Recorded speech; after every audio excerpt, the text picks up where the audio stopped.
Please subscribe to support the channel. When most people hear the phrase, the most dangerous star in the universe, their minds immediately jump to black holes. These cosmic monsters are often portrayed as insatiable beasts that devour everything in their path: light, matter, even time itself. The mental image is terrifying, an invisible pit in the fabric of space that traps anything unfortunate enough to cross its event horizon. Popular science, movies, and even news headlines fuel this image, painting black holes as the ultimate destructive force. They are said to represent the very edge of our understanding, where the known laws of physics break down and where even Einstein's general relativity seems to reach its limits. But what if this picture is not the full story? What if, hidden within the mathematics of physics and the imagination of theorists, there lies an even stranger possibility? Something that looks like a black hole, acts like a black hole, but is not a black hole at all. This is where the concept of the black star emerges. To many, the idea sounds paradoxical. How can there be a star darker, denser, and more mysterious than a black hole? Yet, in some interpretations of gravitational collapse, the black star is proposed as a possible alternative, an exotic object that could exist where we've always assumed black holes reign supreme. This alternative is not just a scientific curiosity. It goes directly to the heart of some of the deepest mysteries in physics. Black stars force us to question: do event horizons, the invisible boundaries beyond which nothing escapes, truly exist in nature, or are they merely a convenient mathematical construction? Could the universe be hiding objects that mimic black holes but do not share their most troubling paradoxes? And if such objects are real, could they change our understanding of space, time, and the ultimate fate of information in the cosmos? The story of black stars is more than just astrophysics. It is a philosophical challenge to our understanding of reality. It pushes us to reconsider what happens at the most extreme limits of matter and energy, where the very fabric of space-time bends under the crushing weight of gravity. Are black holes the inevitable end of massive stars, or are we missing a deeper truth, one that might reveal the universe to be stranger and more complex than we ever imagined? As we journey through this idea, we'll unravel the details step by step. We'll define what a black star is, contrast it with black holes, dive into the mathematics of relativity, explore the mysteries of gravitational collapse, confront the paradoxes that trouble physicists, and examine how black stars could reshape modern cosmology. Each layer reveals a story of science wrestling with itself: classical physics battling quantum theory, observation straining to distinguish between nearly identical cosmic objects, and imagination pushing at the limits of what we can believe to be real. By the end, the question will remain tantalizingly open. Is the black hole truly the universe's ultimate dark star, or are there even deeper shadows lurking in the cosmic night? A black star, at its core, is not a fully accepted astrophysical object, but rather a theoretical construct that emerges when physicists and cosmologists attempt to resolve certain paradoxes related to black holes. Unlike the familiar black hole, which is defined by the presence of an event horizon, a boundary in spacetime beyond which nothing can return, a black star is imagined as a collapsed stellar remnant that gets perilously close to forming that horizon but never quite does. It appears, to an outside observer, as if it has all the properties of a black hole, yet deep inside, its nature is very different. To define it properly, we need to unpack both its theoretical background and its implications. A black star begins with the same story as a black hole: the death of a massive star. After burning through its nuclear fuel, the star can no longer support itself against the relentless inward pull of gravity. For ordinary stars, this collapse halts at the stage of a white dwarf or a neutron star, where the pressure from electrons or neutrons pushing against each other provides a counterbalance. But if the star is heavy enough, many times the mass of our Sun, those pressures are overwhelmed. Classical physics, following the dictates of Einstein's general relativity, says that the collapse continues until all the mass is crushed into a singularity, a point of infinite density shrouded by an event horizon. That, by definition, is a black hole. A black star, however, is a way of rethinking this final act. In certain models of gravitational collapse, instead of forming a singularity, the collapsing matter asymptotically approaches the conditions of a black hole without ever actually reaching them. That means the surface of this object gets closer and closer to what would be the event horizon, but it never truly crosses that boundary. To a distant observer, the collapse seems to slow down endlessly because of the extreme time dilation caused by gravity. As the star shrinks, light from its surface becomes redder and weaker, eventually fading to invisibility. The outside world sees an object that looks almost indistinguishable from a black hole, but technically, it is not one. The essential feature of a black star is that it possesses a physical surface. This is what sets it apart from a true black hole. Instead of matter disappearing into an infinitely dense point hidden behind an event horizon, the material of a black star remains compressed into an ultra-dense, extremely exotic state that maintains an actual boundary. This surface could, in principle, interact with infalling matter or radiation, creating physical effects that a black hole could not produce. For example, if you dropped matter onto a black star, it wouldn't vanish forever into a singularity. Instead, it might collide with the surface, releasing bursts of energy. Another defining quality of a black star is that it avoids the central singularity that troubles physicists so much. Singularities are problematic because they signal a breakdown of known physical laws, an infinite density that current theories cannot explain. A black star, by contrast, sidesteps this issue. In some models, the interior might be filled with strange states of matter stabilized by quantum effects, exotic pressures, or even repulsive forces linked to dark energy. The point is that the collapse halts before infinity is reached. In doing so, the black star becomes a possible solution to the biggest mystery of all: how the universe prevents true singularities from forming. It's important to understand that the black star concept is not universally agreed upon. Some definitions paint it as an ultra-compact object hovering just outside its Schwarzschild radius, the critical size associated with forming a black hole. Others describe it as a frozen star, where the collapse appears to stop because of extreme gravitational time dilation. Yet all definitions converge on one central idea: the black star is an endpoint of stellar collapse that resembles a black hole in appearance but differs in its fundamental nature. To a telescope or a gravitational wave detector, a black star could be nearly indistinguishable from a black hole. From a distance, its gravitational pull would be almost identical. Its ability to bend light through gravitational lensing would mimic that of a black hole. Even its darkness would be nearly perfect, since any light emitted from its surface would be so redshifted as to be practically invisible.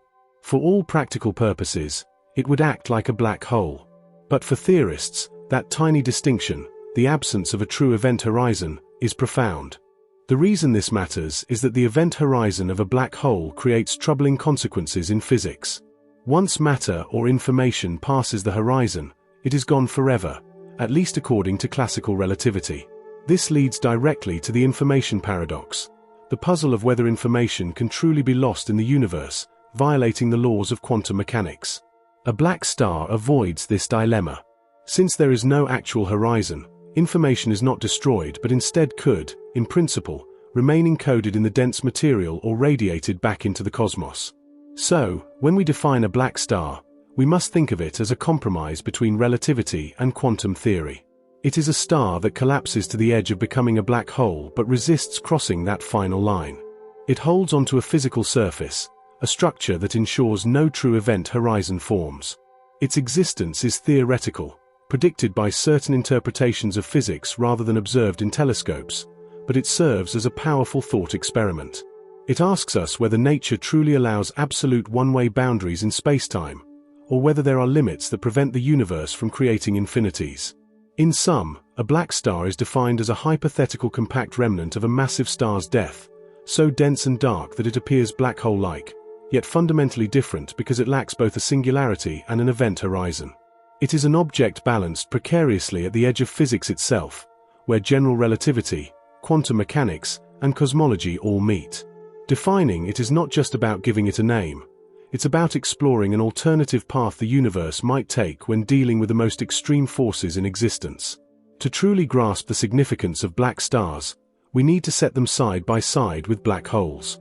At first glance, both seem nearly identical. Both are incredibly dense remnants of massive stars that have exhausted their fuel.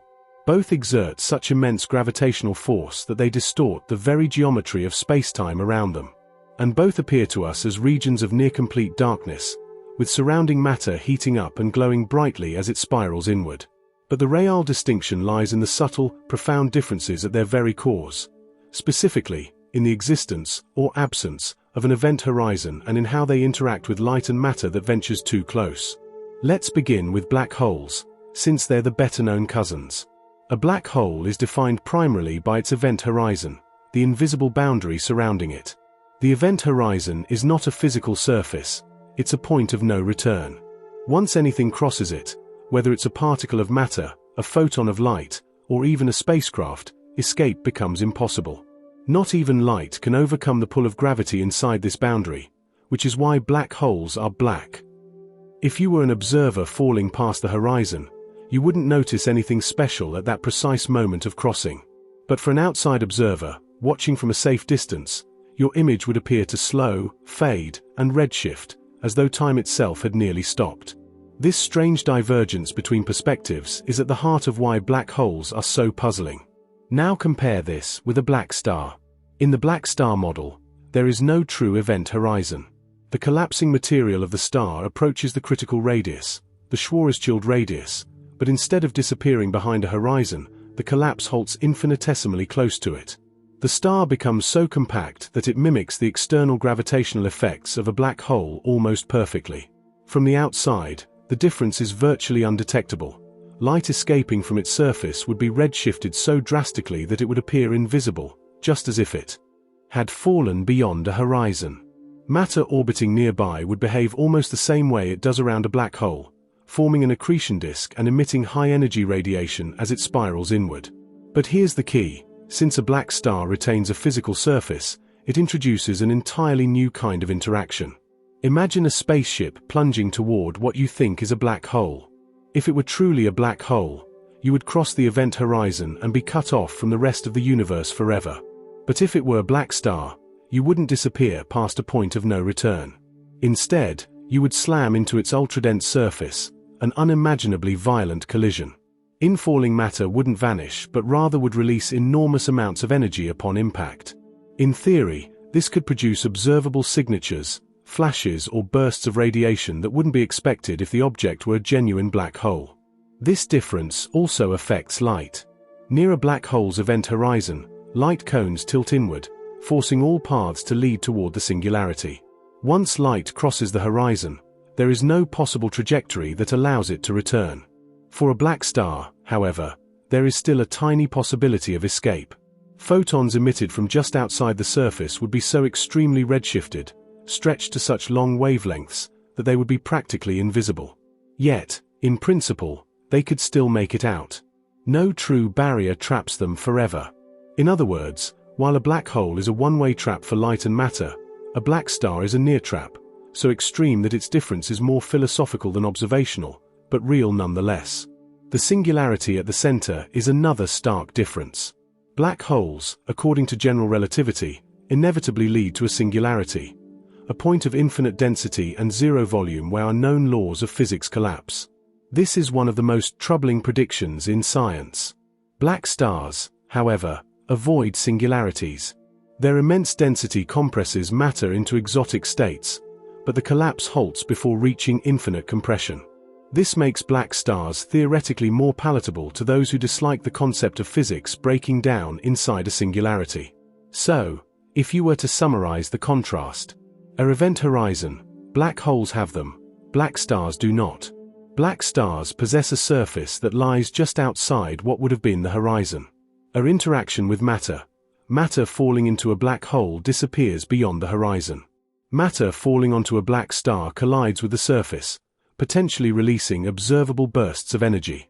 A light escape. Black holes trap light entirely once it passes the horizon. Black stars allow light to escape, though so heavily redshifted that it is almost indistinguishable from true black hole darkness. A singularity.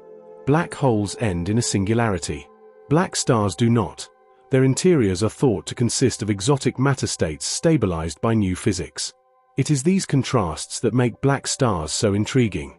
They present a way of keeping the external look and feel of a black hole while replacing the internal mysteries with something theoretically more manageable. To the astronomer's eye, the two objects might appear nearly identical, but to the physicist trying to reconcile relativity with quantum mechanics, that hidden difference could mean everything. Einstein's theory of general relativity is the foundation on which both black holes and the speculative idea of black stars are built. Without general relativity, the very notion that a star could collapse under its own weight so completely that even light cannot escape would never have entered the scientific imagination. To understand where black stars fit in, we must begin by revisiting what Einstein's equations actually tell us about gravity and collapse, and then see how different interpretations of those equations open the door to the black star hypothesis. General relativity, published in 1915, redefined gravity not as a force but as the curvature of spacetime itself. Massive objects warp the geometry of spacetime, and smaller objects move along the curves of that geometry. For everyday conditions, planets orbiting stars, apples falling to Earth, this reduces to Newton's gravity. But in extreme environments, such as near very massive stars or in regions of extreme density, Einstein's equations predict behaviors that Newton could never have imagined.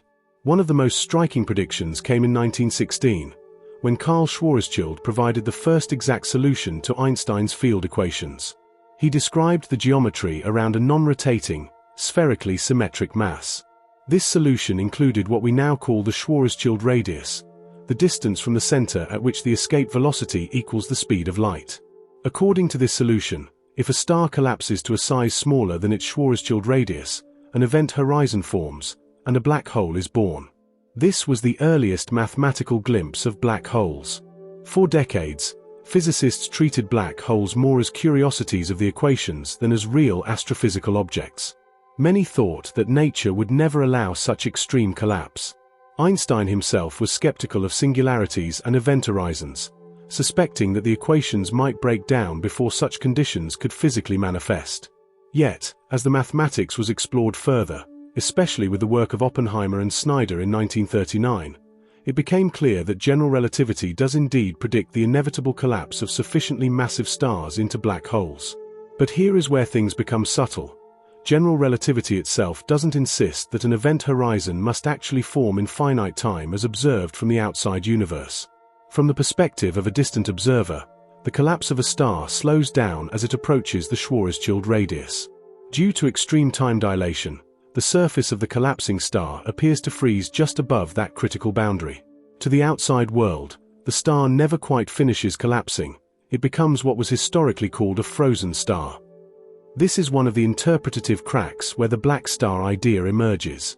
If the collapse, in some sense, never truly completes from the perspective of the universe outside, then perhaps the object we think of as a black hole is better described as something else. A star that endlessly hovers on the threshold of forming a horizon but never actually does. In this way, the black star concept can be viewed as a reinterpretation of what general relativity allows, without invoking a true singularity or event horizon. In fact, Einstein's equations by themselves don't fully dictate the final state of collapse. They describe how spacetime curves under certain conditions, but they do not resolve what happens at the point where densities become infinite. This ambiguity leaves space for alternative solutions.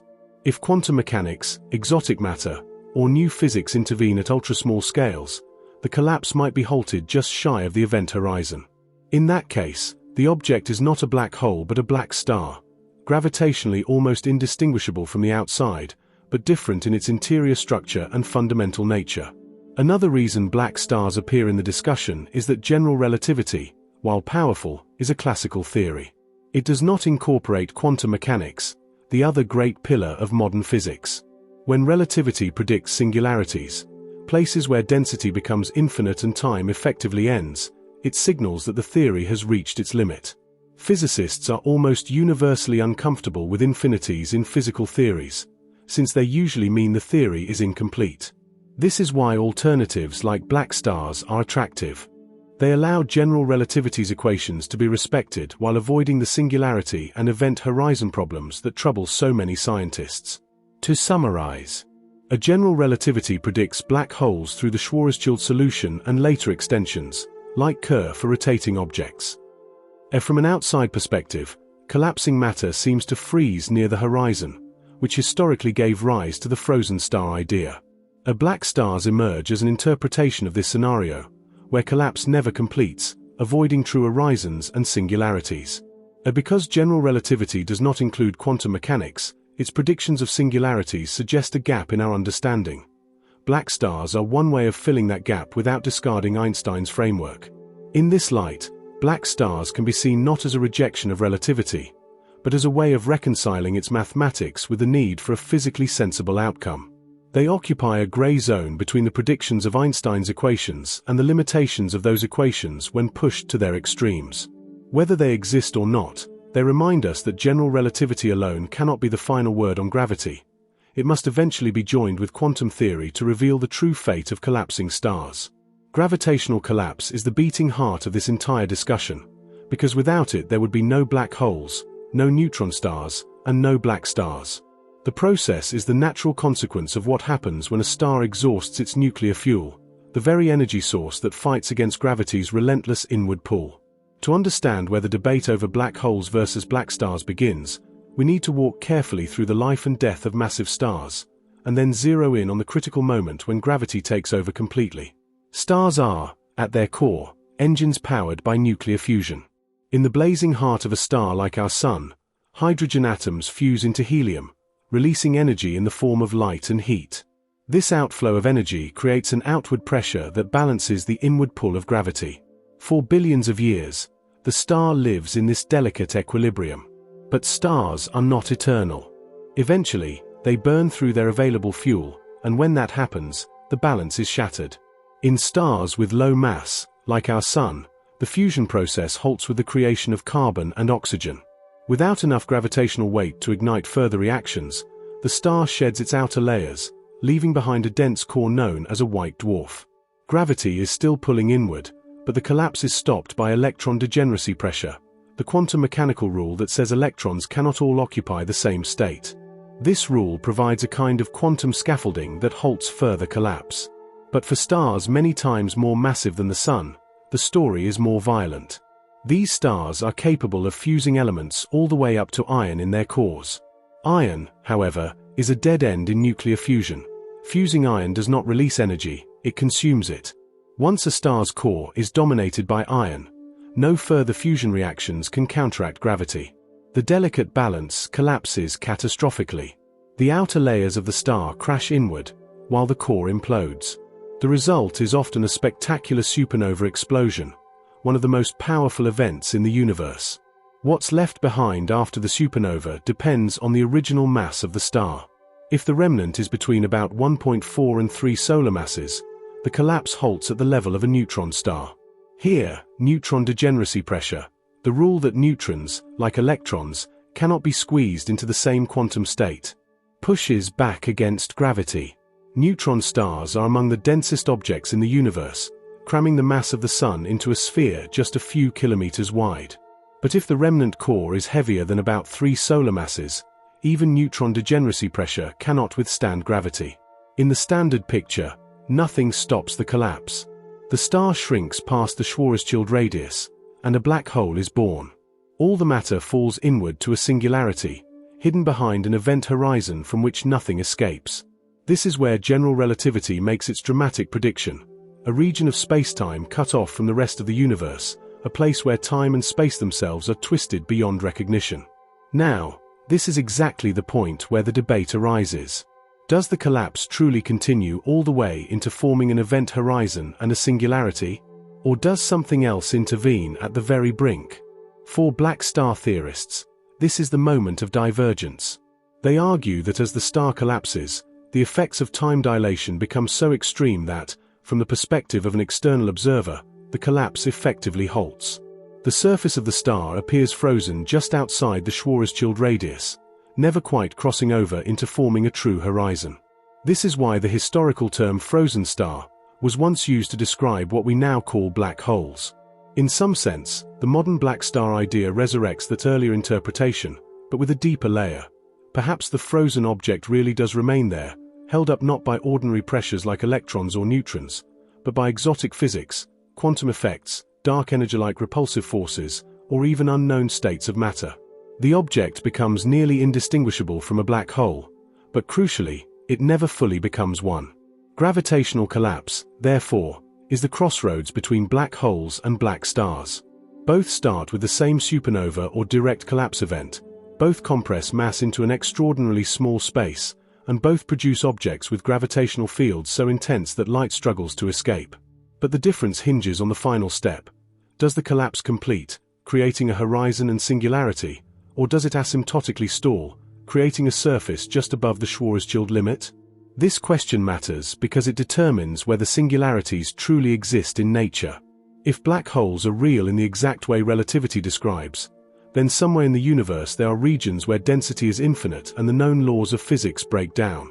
If black stars are real instead, the universe has found a way to prevent singularities, perhaps hinting at deeper laws that step in at the threshold of collapse.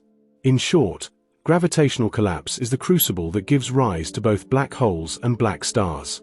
It is the process by which a living star becomes a remnant, and it is the stage on which one of the greatest debates in modern astrophysics plays out.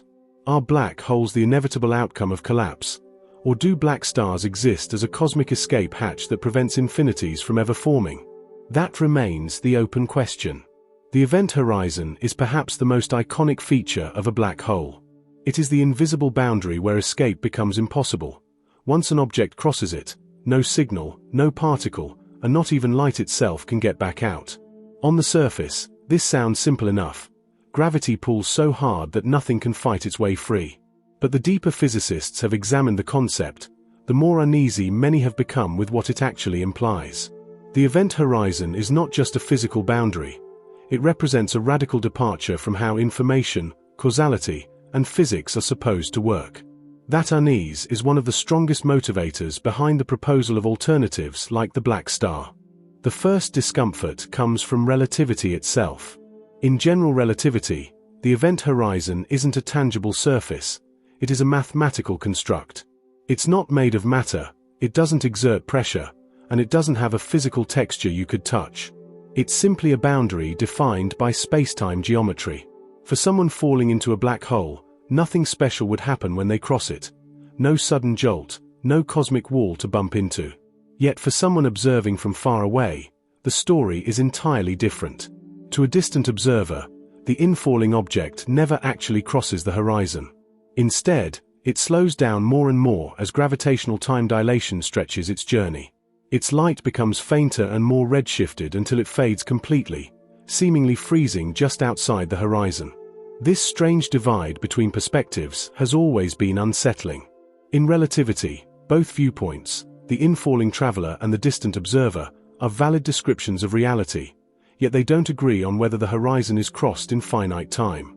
That clash between perceptions doesn't sit easily with physicists who prefer the universe to be consistent, objective, and unambiguous. If reality is observer-dependent at this most fundamental level, does the event horizon even exist in a truly physical sense? A second, even deeper problem is the information paradox. Quantum mechanics insists that information cannot be destroyed. Every particle, every quantum state carries information that, in principle, must remain part of the universe forever. But when something falls into a black hole and crosses the event horizon, that information is cut off from the rest of the universe. The exterior universe cannot access it anymore.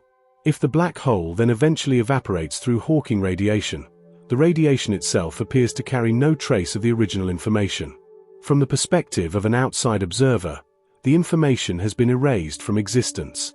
This clashes head-on with the most fundamental principles of quantum theory. The event horizon is the gatekeeper that makes this paradox possible. Without it, there would be no absolute information loss. Physicists like Stephen Hawking, John Preskill, and Gerard T. Hooft wrestled with this paradox for decades. Some argued that information must somehow be encoded in the Hawking radiation itself. Others suggested that perhaps event horizons don't really form the way relativity suggests, and that new physics prevents them from coming into being. In that sense, the black star is a direct response to this dilemma. If the event horizon is avoided, then information falling onto the surface of a black star is never truly lost. It may be trapped for a while, highly scrambled, and almost impossible to recover, but in principle it remains part of the universe. There is also the issue of causality. The event horizon establishes a region of spacetime from which signals can never return. This creates a kind of causal disconnect between the inside and the outside of a black hole. In everyday physics, we expect all parts of the universe to remain in some sense causally connected, at least in principle. The horizon breaks that rule, creating an interior region completely isolated from external observers. To many, this feels like a violation of the spirit of relativity itself, which otherwise emphasizes continuity and the interconnectedness of space-time. The black star hypothesis avoids this problem by ensuring that no such causally disconnected region ever forms. Another unease comes from thermodynamics. If you accept the event horizon, then you must also accept the idea of black hole entropy, introduced by Jacob Bekenstein and refined by Stephen Hawking. According to their work, the entropy of a black hole is proportional not to its volume, as you'd expect for ordinary matter, but to the area of its event horizon. This is a strange, almost holographic property. It suggests that all the information about what has fallen in is somehow smeared across the horizon itself. This radical idea has inspired whole new branches of theoretical physics, such as the holographic principle, but it also underlines how bizarre and counterintuitive horizons really are. The fact that black holes seem to operate under a unique set of thermodynamic laws raises the suspicion that the event horizon is more of a mathematical convenience than a physically realized surface in the universe. Even within relativity, the inevitability of an event horizon forming is not as straightforward as often presented. As mentioned earlier, to an outside observer, the collapse of matter appears to take forever to complete. If, in addition, we factor in quantum effects or exotic states of matter, it becomes plausible that horizons might be an illusion, an artifact of pushing classical equations beyond their valid limits. In such a case, the true outcome of collapse might look to us like a black hole but in fact be a black star, an object whose surface sits just above the Schwarzschild radius, giving the appearance of a horizon without the paradoxical consequences. This is why the black star hypothesis is so compelling for many theorists. It provides a way to reconcile relativity and quantum mechanics by eliminating the event horizon altogether. Without horizons, there is no hard boundary where information vanishes, no true singularity, and no causally disconnected regions. The black star offers a picture of collapse that keeps the external appearance of a black hole while softening its most troubling internal contradictions. When we bring quantum mechanics into the discussion of collapsed stars, the entire picture shifts.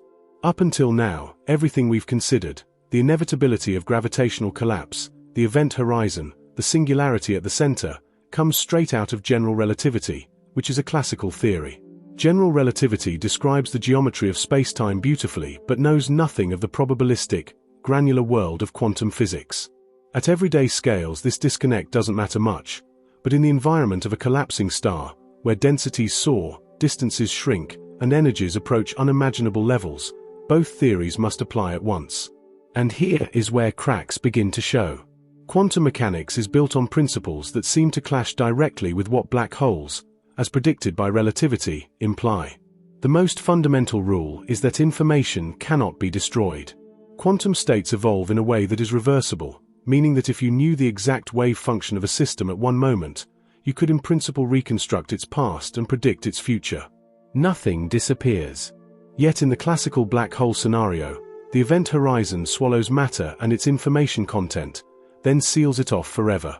When Hawking showed that black holes should slowly evaporate through radiation, that radiation carried no imprint of what had fallen in. From the perspective of quantum theory, this amounts to pure destruction of information, a violation so severe it suggests something is deeply wrong with our understanding. Quantum mechanics also introduces the idea of uncertainty at small scales. Near what relativity predicts as a singularity, densities and curvatures of spacetime become infinite. But quantum physics teaches us that infinities are often artifacts of pushing classical descriptions too far. In atomic physics, for example, classical models predicted that electrons should spiral into the nucleus, collapsing atoms instantly. Quantum mechanics solved that problem by introducing quantized energy levels and wave functions. By analogy, many physicists believe that quantum effects will similarly rescue collapsing stars from the infinities of singularities. A black star is one of the rescue scenarios. Instead of a singularity hidden behind an event horizon, quantum effects intervene to stabilize the collapse just shy of that outcome. One of the key ideas comes from quantum field theory in curved spacetime. Fields, like the electromagnetic field, permeate the universe, and according to quantum mechanics they are never completely at rest. They fluctuate constantly, producing what we call quantum vacuum fluctuations. Near an event horizon, these fluctuations behave strangely. Hawking radiation itself arises because of how quantum fields interact with the horizon. But if the horizon itself never fully forms, if the collapsing star freezes just above it, then those same fluctuations could dramatically change the physics of the collapsing matter. They might exert a kind of quantum pressure or create exotic phases of matter that halt collapse, preventing both the horizon and singularity from coming into being. There's also the question of time.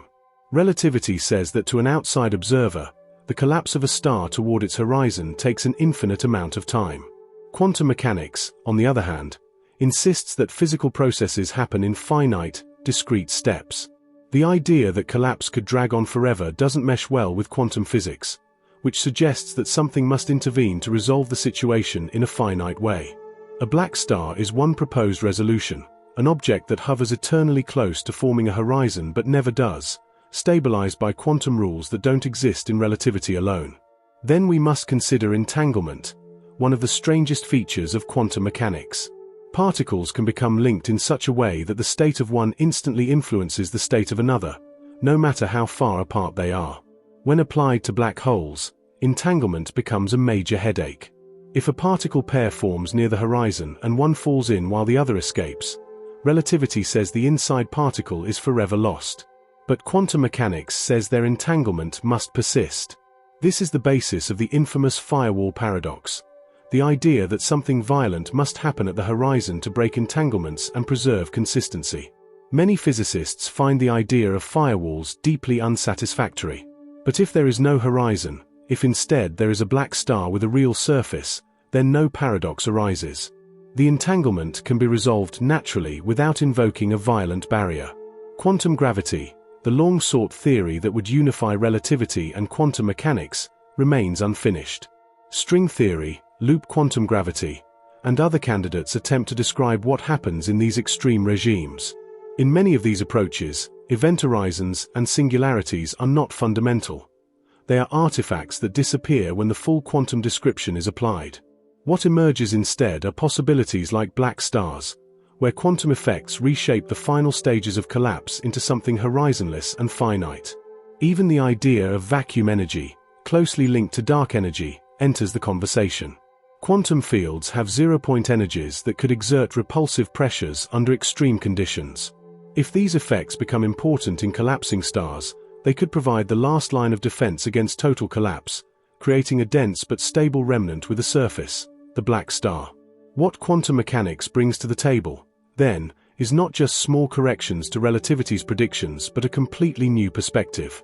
It demands that information survive, that infinities be avoided, that entanglements remain consistent, and that physical processes resolve in finite ways.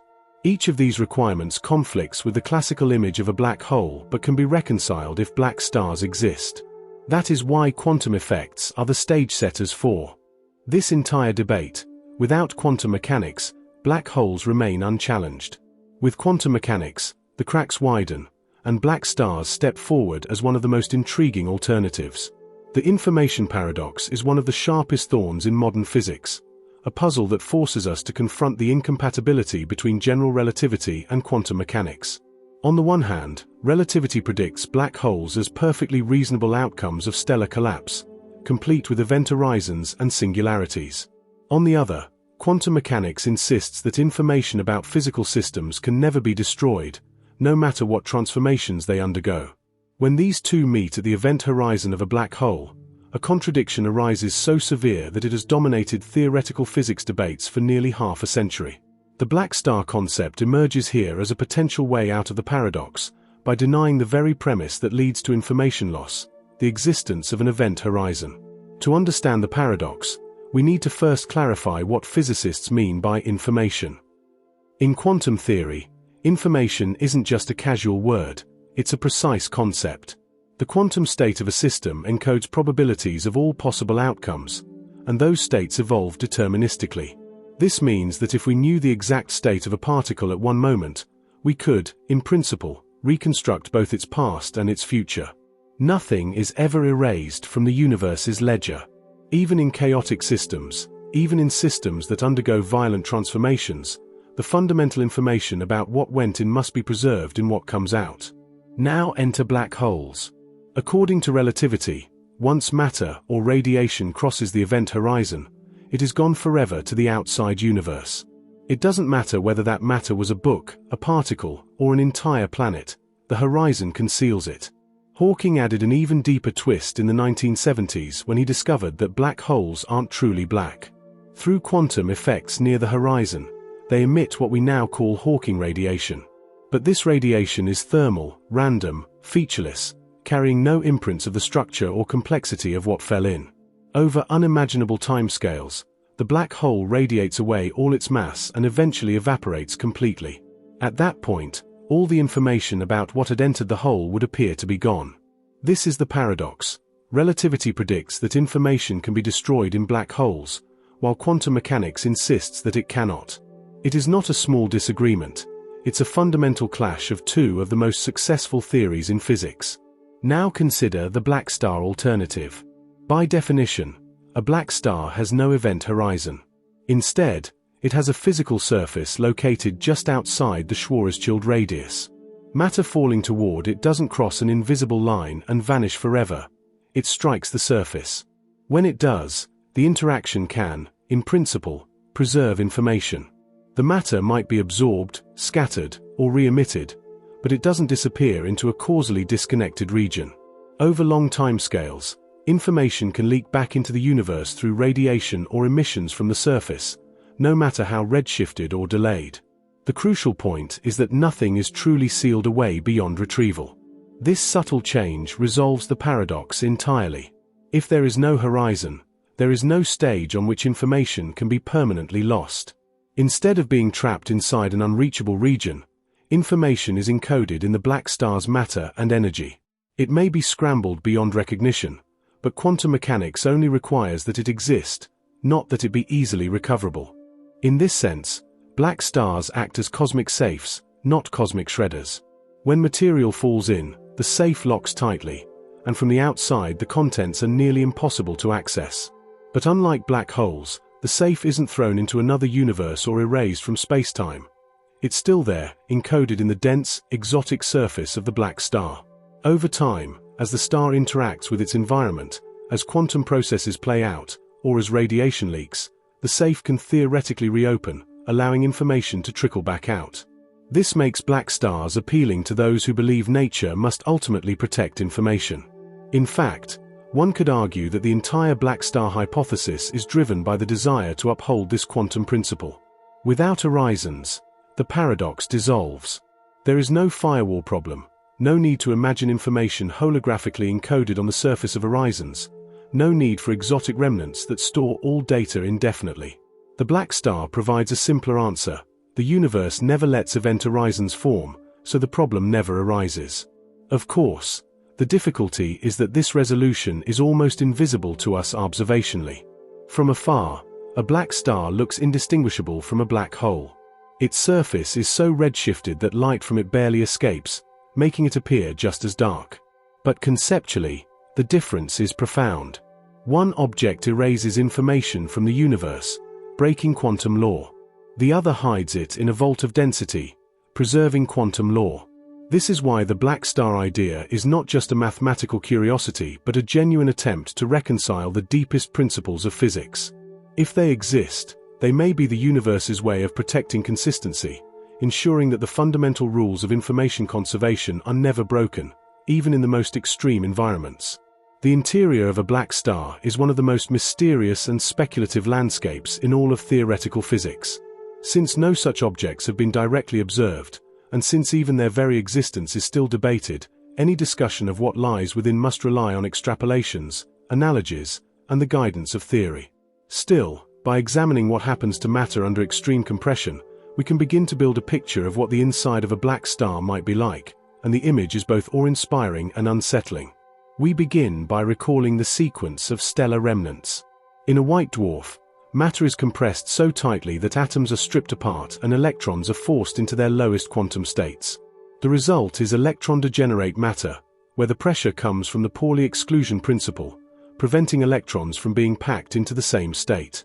In neutron stars, gravity pushes beyond even that. Electrons and protons fuse into neutrons, creating a star composed almost entirely of nuclear matter. The density is so extreme that a teaspoon of neutron star material would weigh billions of tons. Now, if a collapsing star exceeds the neutron star threshold, Relativity tells us that no known force can stop gravity's squeeze. In the black hole model, collapse continues to a singularity. In the black star model, however, something halts the collapse just short of this fate. That means the interior of a black star must be denser than a neutron star but without tipping into infinite density. What kind of matter could exist under such outrageous conditions? One possibility is quark matter. At sufficiently high pressures, neutrons themselves may break apart into their constituent quarks. Instead of being confined inside individual protons and neutrons, the quarks could form a soup known as quark-gluon plasma. This exotic state of matter is thought to have existed in the first microseconds after the Big Bang, when the universe itself was hotter and denser than any star. In a black star, this plasma might fill the interior, a churning, seething ocean of fundamental particles held together not by atomic bonds but by the strong nuclear force and gravity. Another possibility is color superconductivity, a state theorized to occur when quarks at extreme densities pair up in patterns analogous to electrons in superconductors. In this phase, the matter inside a black star would have properties radically different from anything we know. It could conduct color charge without resistance, form crystalline structures of quark pairs, or even exhibit new collective behaviors of strong force fields. If such a phase exists, it would make the interior of a black star not just dense, but structured in bizarre and alien ways. Some physicists suggest that the interior might involve Bose-Einstein condensates of exotic particles, collections of particles that collapse into a single quantum state, acting more like one giant wave than a collection of individuals. If such condensates of hypothetical particles like actions or gravitons form, the entire star's core could behave as one coherent quantum entity. This would give the black star a strange unity at its heart, more like a single organism than a collection of matter. There are also speculations that dark energy-like effects might manifest inside a black star. If quantum vacuum energy or negative pressure states emerge at ultra-high densities, they could counterbalance gravity, creating a stable core. In this scenario, the interior would not just be packed with matter but also suffused with an exotic energy field, one that resists compression in a way completely foreign to normal stellar physics. Whatever its exact form, the key is that the density of a black star's interior must be enormous, far exceeding even the nuclear densities of neutron stars. The matter would no longer be describable in terms of atoms, nuclei, or even standard particles. Instead, it would be matter in its most fundamental, stripped-down states. Some researchers even propose that space-time itself inside a black star might take on a new structure, with geometry fluctuating wildly at quantum scales. In this sense, the interior wouldn't just be exotic matter, but a new phase of space-time itself. To give a sense of scale, neutron star matter is already compressed to about 10^17 kilograms per cubic meter. A black star, if it exists, would go beyond this, though by how much depends on the details of the theory. It could approach conditions where quantum gravity dominates, a realm beyond current understanding. The fascinating part is that this density does not collapse into a singularity precisely because of these exotic phases. In one model, the intense vacuum fluctuations of quantum fields near the would-be horizon generate enough outward pressure to balance gravity at the last moment. In another, new states of matter provide degeneracy pressures stronger than even neutrons can muster. In yet another, repulsive effects from dark energy-like contributions stabilize the star. In every case, the interior becomes a laboratory of physics beyond anything we have tested. To imagine standing on, or inside, a black star is almost impossible. Its surface, if it exists, would be made of matter so dense that no analogy on Earth suffices. Its interior would not resemble the molten core of a planet or the plasma of an ordinary star, but a new realm entirely, where the familiar categories of solid, liquid, gas, or plasma no longer apply. It would be matter pushed to its ultimate limits, perhaps the closest thing we have in nature to the conditions of the universe's birth. This is why black stars are not merely curiosities.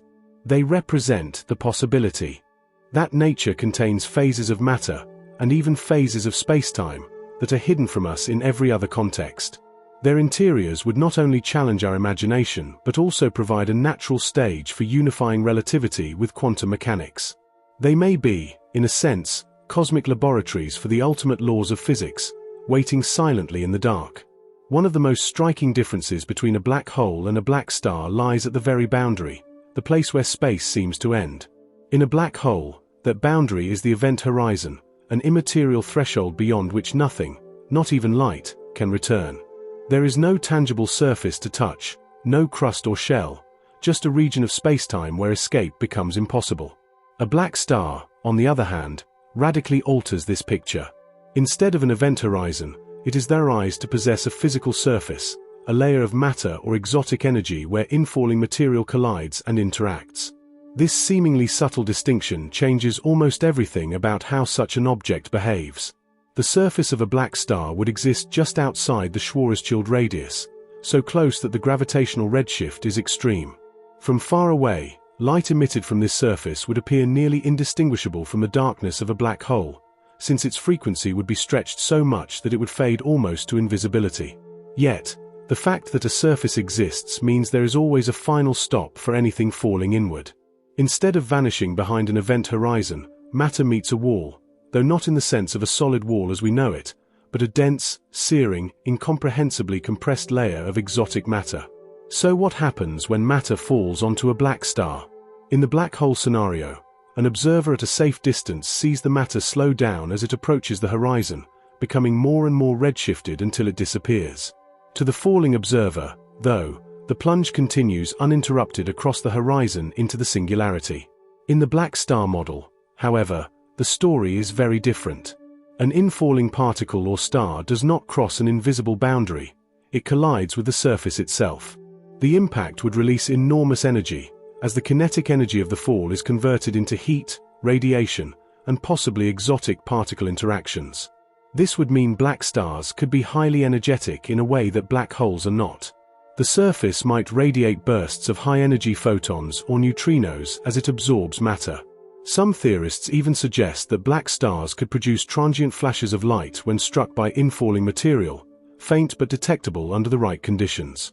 These flashes could, in principle, provide one of the only observational clues distinguishing them from true black holes. The presence of a surface also affects accretion, the process by which disks of gas and dust spiral inward toward the compact object. In a black hole, much of this matter disappears across the horizon, releasing energy through friction and heating along the way but ultimately vanishing. In a black star, the accreting material cannot vanish, it must crash into the surface. This creates the possibility of more intense surface radiation, perhaps resembling neutron star accretion but amplified to even higher extremes. The energy liberated in such events could rival or exceed that of conventional black hole accretion, though smeared out by gravitational redshift to appear faint to distant observers. Another implication of having a surface is that information is preserved. When matter falls into a black hole, information about its structure is lost to the outside world, trapped behind the horizon. In a black star, the matter imprints itself onto the surface in some fashion. Whether it is absorbed, scattered, or re-emitted, there remains a physical record of its interaction. This reinforces the black star's role as an information-preserving alternative. The surface acts as the cosmic ledger, storing the memory of everything that has ever fallen in. Of course, the word surface here can be misleading. It is not a crust of rock or a metallic shell like we might imagine for a planet. Instead, the black star surface would be an exotic, extreme boundary made of matter in states far beyond neutron degeneracy. It might be a layer of quark-gluon plasma, or even something more radical, an interface where space-time itself becomes so distorted that it behaves like a medium. The surface could be fuzzy or dynamic, fluctuating with quantum effects, absorbing and re-emitting energy in ways that are very different from familiar physics. Some physicists propose that the surface could even have reflective properties. If true, then rather than swallowing all radiation, a black star might reflect certain frequencies back outward, albeit heavily redshifted.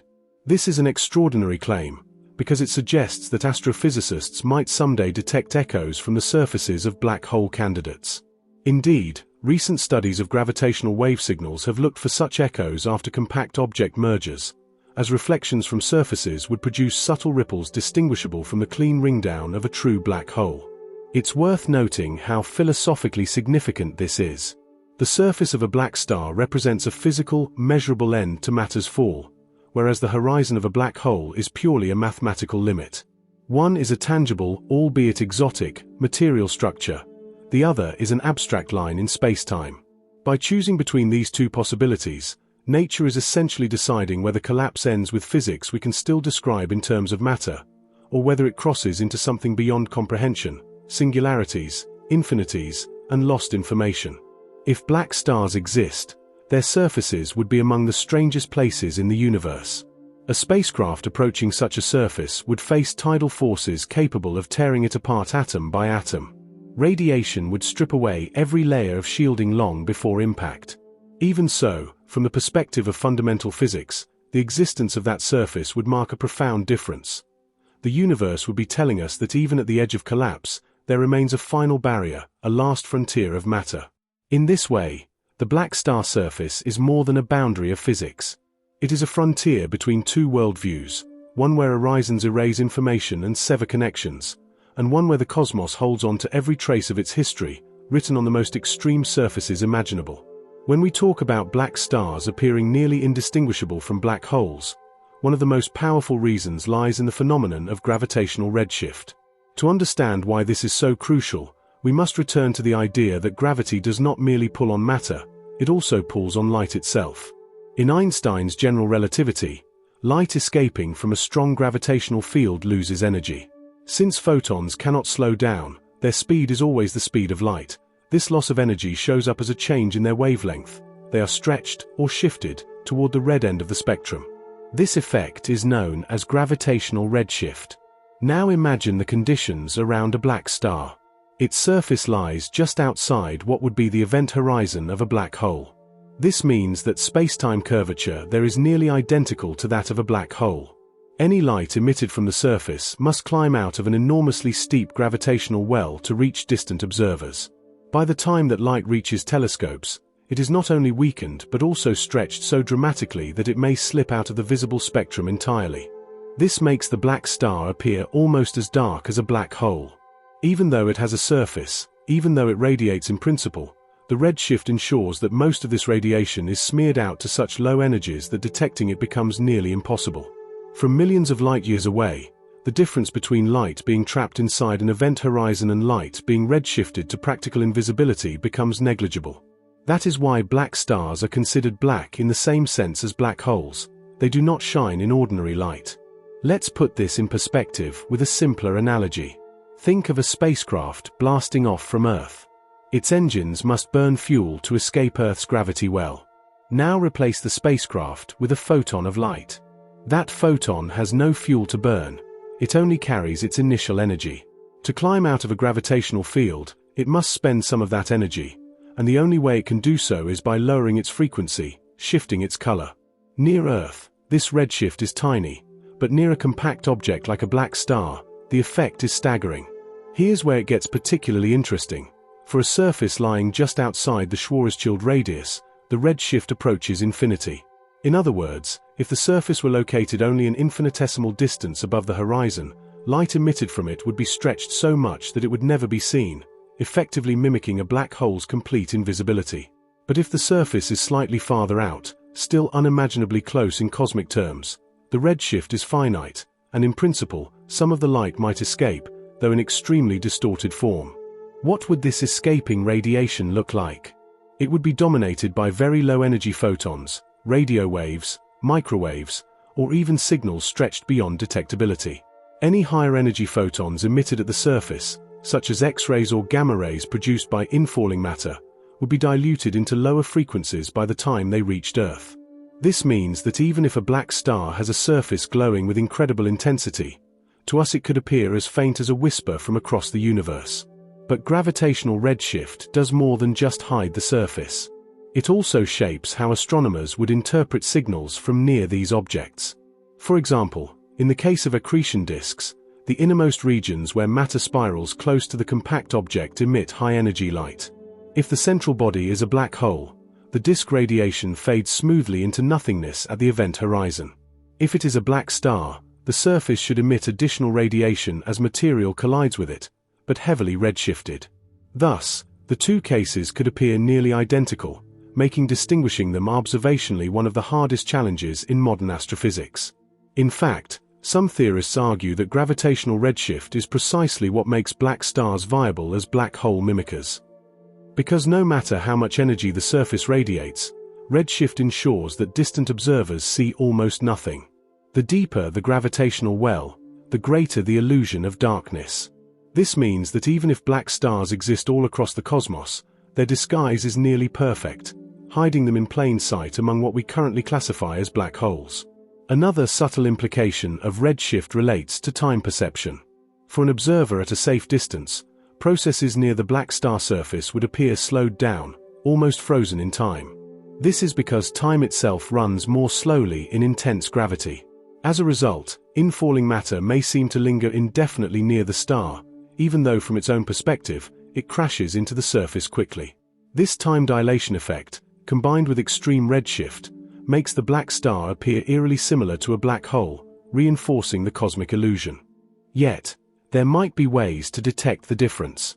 Some physicists suggest that occasional bursts of radiation, such as those from matter striking the surface, might survive redshift in altered but detectable form. These signals would be smeared, delayed, and dimmed, but if astronomers could catch them, they would serve as fingerprints of a surface, proof that the object is a black star rather than a true black hole. Searches for these faint, red-shifted afterglows are already being proposed as possible tests with future telescopes. In summary, gravitational redshift is the great masquerade artist of the cosmos. It cloaks black stars in a veil of darkness, making them nearly indistinguishable from black holes. It turns brilliant surface impacts into faint whispers, blurs time itself, and ensures that even if black stars are out there, finding them will demand extraordinary precision and sensitivity. This is one of the reasons why the question of their existence remains unsettled. The very physics of redshift conspires to keep their secret hidden from us. When we shift the focus from gravitational redshift to energy emission, the contrast between black stars and black holes becomes even more fascinating. To most people, the phrase black hole suggests absolute darkness, a cosmic vacuum cleaner from which nothing escapes. And indeed, aside from the exotic quantum leakage known as Hawking radiation, black holes are considered silent absorbers of matter and energy. But if we entertain the black star hypothesis, this picture changes dramatically. Black stars, despite appearing nearly as dark as black holes because of redshift, would actually be extremely energetic in their interactions with the universe. The difference comes down to one key fact: black stars have a surface. Matter that falls into a black hole disappears forever across the event horizon, leaving behind no trace except in the form of gravitational waves or disk radiation from matter outside the horizon. In a black star, however, there is no horizon to cross. Every particle, every photon, every star that plunges inward must eventually slam into the physical surface. And when it does, the kinetic energy from that fall must go somewhere. It is converted into radiation. This means that black stars could, in principle, act like enormous cosmic engines, radiating bursts of energy when matter strikes their surface. The most immediate emission would likely be in the form of thermal radiation, a flash of light caused by the heating of the surface upon impact.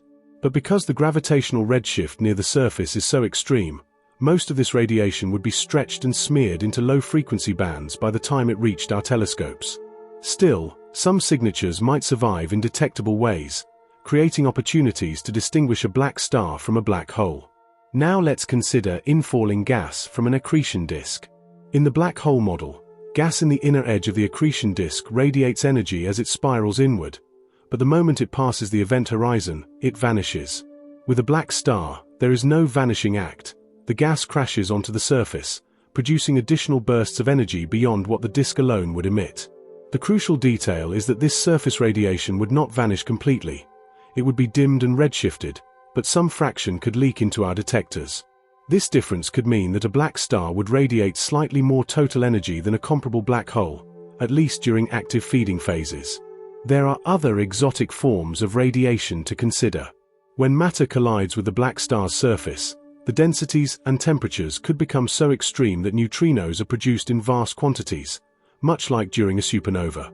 Neutrinos are nearly impossible to detect, but they escape dense matter far more easily than photons. If black stars exist, bursts of neutrinos might accompany their feeding episodes. While our current neutrino observatories are limited, a future generation of detectors could, in principle, pick up these faint whispers from black star collisions. Another potential clue lies in X-ray emissions. Black holes often power bright X-ray sources, particularly when surrounded by accretion disks in binary star systems. If a black star were in the same situation, it too would generate X-rays from the friction and heating of gas in the disk. But unlike a black hole, some of the matter would radiate additional X-rays as it struck the surface. The key challenge here is disentangling these signals from what we already observe in black hole candidates, since the redshift of the surface emissions would blur and dim them. But in theory, careful spectral analysis could reveal anomalies, a faint excess of certain frequencies, or a smeared energy tail that betray the presence of a surface. Some theorists have gone further, suggesting that the surface of a black star could intermittently release bursts of high-energy particles, perhaps even cosmic rays. If the surface is composed of exotic states of matter, such as quark-gluon plasma, then violent interactions with infalling particles could eject jets of particles back into space. This would resemble, at least in part, the behavior of pulsars or magnetars, which emit periodic bursts from their dense surfaces. The difference, of course, would be scale. A black star's surface events could dwarf the energies of any known neutron star. Let's not forget gravitational energy release. The mere act of matter falling onto the surface liberates an enormous fraction of its rest mass energy, because the fall occurs across an unimaginably deep gravitational well. For a black hole, this energy disappears across the horizon. For a black star, it becomes available as radiation, at least in part. This makes black stars potentially more efficient radiators of energy than black holes under certain conditions. So what would astronomers actually look for if they wanted to prove that an observed object is a black star rather than a black hole? They would search for anomalies in the radiation profile. Are afterglows from infall events, faint, delayed radiation bursts that follow the expected emission from accretion? A spectral smearing, excess low-frequency radiation caused by redshifted surface emissions? Are echoes in radiation, delayed signals as light bounces or interacts with a physical surface instead of vanishing? Are neutrino bursts, accompanying high-energy neutrinos during violent accretion episodes? A deviation in X-ray spectra, subtle differences in the way the innermost accretion zones radiate?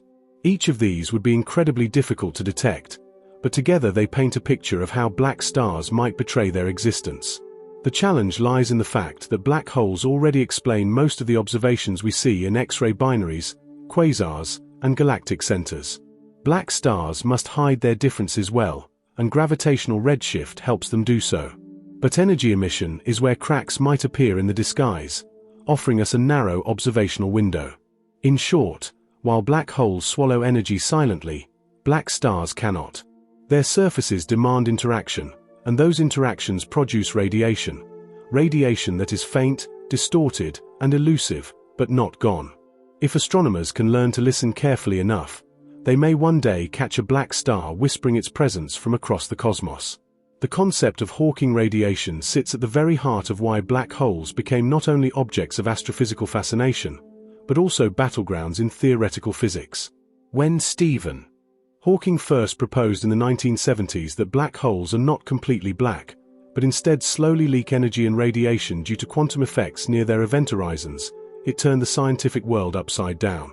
Suddenly, what had been considered eternal cosmic prisons became temporary features of the universe, destined, given enough time, to evaporate into nothingness. But the crucial point here is that Hawking radiation is deeply tied to the existence of an event horizon. And this is precisely why black stars present such a fascinating alternative.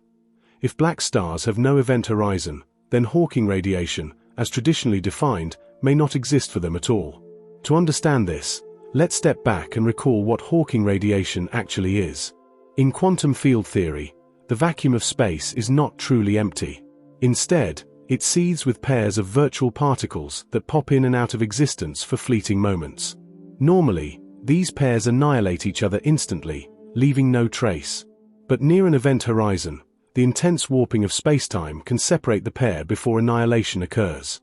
One particle falls into the black hole, while the other escapes into space as real radiation. To conserve energy, the black hole must pay the bill for the escaping particle by losing a tiny amount of its own mass. Over unfathomable timescales, this process leads to black hole evaporation. Now, enter the black star hypothesis. Since a black star has no true event horizon, only a surface hovering just outside what would be the Schwarzschild radius, the the fundamental stage on which Hawking radiation plays out is absent. Without a horizon to separate virtual particle pairs, the classic Hawking process cannot occur in the same way. This means that, unlike black holes, black stars may not radiate away their mass slowly over eons. Instead, they might remain stable indefinitely, unless disturbed by further accretion or violent astrophysical interactions. But things are not quite so simple. Some theorists argue that the extreme curvature of spacetime near a black star surface could still mimic certain aspects of an event horizon, allowing for Hawking-like radiation to emerge. After all, what matters for virtual particle separation is not strictly the presence of a mathematical horizon, but the intensity of the gravitational field gradients. If the surface of a black star lies so close to the would-be horizon that spacetime is nearly indistinguishable from that of a black hole, then quantum effects might still create faint radiation, though perhaps at different rates or with altered spectra. There is also the intriguing possibility that black stars could produce alternative forms of quantum emission tied to their physical surface. For instance, if the surface is made of exotic matter at densities approaching the Planck scale, then it might interact with quantum fields in ways we cannot yet predict, releasing radiation through mechanisms unrelated to Hawking's original formulation. This could even include bursts of energy during accretion events, where the violent interplay between infalling matter and the surface generates unique quantum signatures. The absence, or modification, of Hawking radiation has profound implications. For black holes, Hawking's prediction leads to the famous black hole information paradox. If a black hole evaporates completely, what happens to the information about everything it swallowed? Does it vanish forever, violating quantum theory's principle that information cannot be destroyed? For black stars, however, the story could be different. If there is no Hawking evaporation, then the information paradox might not arise in the same way. Information carried into a black star could, at least in principle, remain encoded in its surface or interior structure, sidestepping the crisis entirely. Another consequence concerns the lifetimes of compact objects. Black holes, according to Hawking, will eventually fade away, with smaller ones disappearing faster than supermassive ones. Black stars, lacking this slow evaporation, could persist for the lifetime of the universe itself, becoming eternal fixtures unless disrupted. This stability could mean that the universe is filled with relics of stellar collapse that we mistakenly identify as black holes today. There is also an observational angle to all of this. Hawking radiation from astrophysical black holes is far too weak to detect directly with our current technology, because the radiation is inversely proportional to the mass of the black hole. A solar mass black hole would radiate at a temperature far colder than the cosmic microwave background. However, for very small primordial black holes, hypothetical remnants from the early universe, the effect could be stronger, possibly detectable in gamma rays. If black stars existed instead of primordial black holes, we would expect no such Hawking radiation signatures, altering our search strategies for these elusive objects. The role of Hawking radiation thus becomes a litmus test for distinguishing between the two paradigms. Black holes evaporate slowly and face the information paradox. Black stars do not evaporate in the same way and may sidestep the paradox entirely. This makes black stars conceptually cleaner in some respects, but also raises questions about whether they can remain stable without some exotic mechanism to support them against full collapse. In short, Hawking radiation beautifully illustrates the divide between black holes and black stars. For black holes, it is an unavoidable quantum consequence of horizons. For black stars, it is either absent, modified, or replaced by unknown surface processes. This is yet another example of how black stars manage to mimic black holes so convincingly from a distance, yet diverge profoundly in their underlying physics. The question of stability is perhaps the most important and contentious issue surrounding the entire idea of black stars.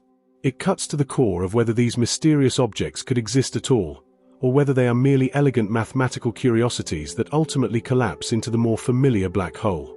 The debate hinges on the delicate balance between gravity, quantum effects, exotic forms of matter, and the unknown limits of general relativity. Let's start with the basic challenge. Gravity is relentless. Once a massive star has exhausted its nuclear fuel and no longer generates outward pressure through fusion, it begins collapsing under its own weight. For less massive stars, this collapse halts at the stage of a white dwarf, where electron degeneracy pressure provides the necessary counterforce. For stars slightly more massive, Collapse continues until neutron degeneracy pressure kicks in, producing a neutron star. But beyond a certain threshold, roughly 2 to 3 solar masses, neutron degeneracy itself is insufficient. At that point, classical physics predicts collapse proceeds unstoppably into a black hole, where an event horizon forms and the singularity lurks at the core. The black star hypothesis inserts itself here, suggesting that something else halts the collapse just before the formation of the event horizon. But can such a halt really be permanent? This is where the stability debate ignites. On one side are skeptics, who argue that any object trying to exist just outside its own Schwarzschild radius is inherently unstable. The reasoning goes like this: the closer an object's surface is to the horizon, the greater the gravitational time dilation and redshift. From an external observer's perspective, it would take infinite time for the collapse to finish, so one could interpret the star as frozen just outside the horizon. But in the star's own reference frame, collapse might continue unhindered, ultimately forming a true black hole regardless of what distant observers perceive. In this view, black stars are illusions, temporary, transient stages of collapse that we might mistake for stable objects, but which are really just black holes in the making. On the other side are proponents who believe exotic physics could stabilize black stars indefinitely. One idea invokes quantum vacuum effects, the notion that the immense gravitational field at the edge of collapse polarizes the vacuum itself, generating an outward pressure that balances gravity. Essentially, spacetime's own quantum properties could resist complete collapse, preventing the event horizon from ever forming. This is not unlike how neutron degeneracy pressure halts collapse at the neutron star stage, except now the pressure arises from the very fabric of the vacuum. Others point to the possibility of exotic states of matter, such as quark-gluon plasma, Bose-Einstein condensates of dark matter, or even hypothetical negative pressure materials. If the collapsing core transitions into one of these exotic states at extreme density, the new physics might produce a stabilizing force strong enough to stop collapse before horizon formation. These scenarios are speculative, but they illustrate how black stars invite consideration of physics beyond the standard model. Yet even if such mechanisms exist, another challenge looms: dynamical stability. Suppose a black star forms and resists collapse initially. What happens when it interacts with its environment? A black star accreting matter from a companion star, or merging with another compact object, would be bombarded with enormous energy. Would its exotic stabilization mechanisms hold under such stress, or would the added mass push it past the point of no return, collapsing it into a black hole after all? Skeptics argue that black stars, even if theoretically possible, would be short-lived in the dynamic, violent universe. The issue becomes even more complicated when we add quantum gravity considerations. Some approaches to quantum gravity, such as loop quantum gravity or string theory, suggest that spacetime may have a fundamental discreteness or structure that prevents singularities. If true, the collapse might naturally halt before a horizon forms, with the result being something akin to a black star. In such frameworks, black stars could be stable, not because of exotic matter, but because gravity itself behaves differently at ultra-short scales. Another angle in the debate comes from thermodynamics. Black holes obey laws analogous to thermodynamic laws, with entropy proportional to the area of the event horizon. If black stars exist instead, do they follow similar laws? If not, do they violate any fundamental principles? Supporters argue that black stars could still encode entropy in their surface area or interior states, maintaining thermodynamic consistency. Critics counter that this is untested speculation and that without a rigorous thermodynamic framework, stability cannot be guaranteed. The observational frontier adds fuel to the fire. Some astrophysicists suggest that if black stars exist, their stability could be probed through gravitational wave signals. A merger between two black stars might produce subtle echoes in the post-merger gravitational wave profile, reflecting vibrations from a physical surface rather than the clean ringdown of a true black hole. These echoes, if detected, would not only provide evidence of black stars but also hint at their dynamical stability. So far, the evidence remains inconclusive, though tantalizing hints have occasionally surfaced in LIGO of Virgo data. Ultimately, the stability debate boils down to a profound unknown. Do the laws of physics allow objects to hover indefinitely on the brink of becoming black holes, or does gravity always win? If black stars can exist stably, they would rewrite our understanding of stellar evolution, compact objects, and even the fate of information in the universe. If not, then they remain a clever but fleeting illusion, a thought experiment illuminating the limits of general relativity and quantum mechanics. Either way, the stability question forces physicists to confront the limits of our knowledge. Are we looking at black holes in the sky, or are we staring at black stars holding themselves together by the skin of cosmic physics? Until observational evidence tips the scales, the debate rages on. When discussing compact objects, neutron stars represent the most extreme form of normal matter physics that we know actually exists, while black stars sit further along the speculative frontier. Comparing the two gives us a powerful way to see how nature pushes matter and spacetime into ever more exotic states, and it also highlights just how narrow the margins are between the stable structures we can observe and the catastrophic collapse into a black hole. A neutron star is the remnant left behind after a massive star, typically 8 to 25 times the mass of our Sun, undergoes a supernova explosion. In this violent process, the star sheds its outer layers, while the core collapses inward. If the core's mass is above the limit supported by electron degeneracy, the Chandrasekhar limit, about 1.4 solar masses, it collapses past the white dwarf stage into a neutron star. At this point, matter is compressed so tightly that electrons and protons merge to form neutrons, producing an object about 20 kilometers across but containing more mass than the Sun. The density is staggering. A teaspoon of neutron star matter would weigh billions of tons. Neutron stars are remarkable because they are balanced on the knife edge between collapse and survival. Their structural integrity is supported by neutron degeneracy pressure and nuclear forces. But beyond a critical mass, around 2 to 3 solar masses, the exact number is uncertain due to unknown nuclear physics at extreme densities. Even these forces cannot withstand gravity.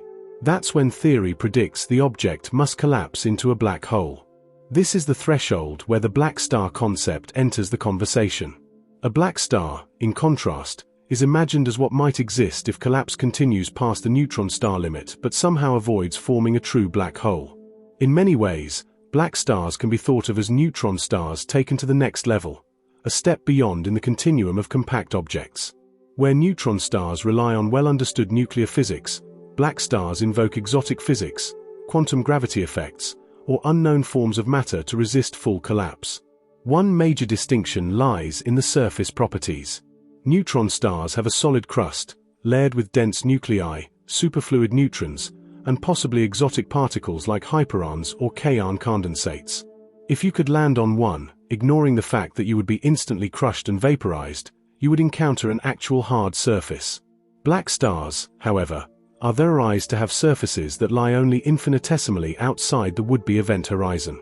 These surfaces may not be made of anything we recognize as matter but could instead represent some exotic state stabilized by quantum effects. To a distant observer, the difference would be almost invisible, since the surface would be so redshifted that light emitted from it would appear nearly undetectable. Another sharp contrast is observability. Neutron stars, while extreme, are visible in multiple ways. As pulsars emitting beams of radio waves, as X-ray sources when accreting matter, and even indirectly through gravitational wave mergers. Black stars, on the other hand, would mimic black holes so closely that distinguishing them becomes one of astronomy's hardest challenges. While neutron stars can be firmly identified through their pulsar emissions and size estimates, black stars would give off signatures nearly indistinguishable from black holes, except perhaps for subtle differences in surface interactions or gravitational wave echoes. In terms of density, neutron stars already push matter into the limits of known physics. Their interiors may contain superfluids of neutrons or quark matter, where quarks roam freely rather than being bound into protons and neutrons. Black stars would surpass even this. Their densities would approach or reach the Planck scale, where our current physics fails and quantum gravity effects become dominant. If neutron stars are governed by quantum chromodynamics, the physics of nuclear matter, black stars might be governed by physics we don't even have a full theory for yet. A related difference lies in energy processes. Neutron stars radiate thermal energy, emit X-rays during accretion, and spin down due to magnetic braking. Black stars might also radiate energy, but differently. Instead of Hawking radiation, they could emit bursts of energy when matter impacts their surface, or exhibit unusual redshifted emissions that masquerade as black hole activity. This creates a continuum of energy processes, from normal neutron star emissions to extreme but understood accretion physics, and then to speculative black star radiation mechanisms. Perhaps the most striking comparison is how each type of object fits into the continuum of compact stars. White dwarfs represent electron degeneracy pressure. Neutron stars represent neutron degeneracy and nuclear forces. Black stars, if they exist, represent the intervention of either exotic matter or quantum spacetime itself to prevent collapse. Then, of course, come true black holes, where collapse completes and no surface remains. Each step on this ladder pushes physics into uncharted territory, and black stars are the speculative rung between neutron stars and black holes. The comparison also raises deep questions about limits in nature.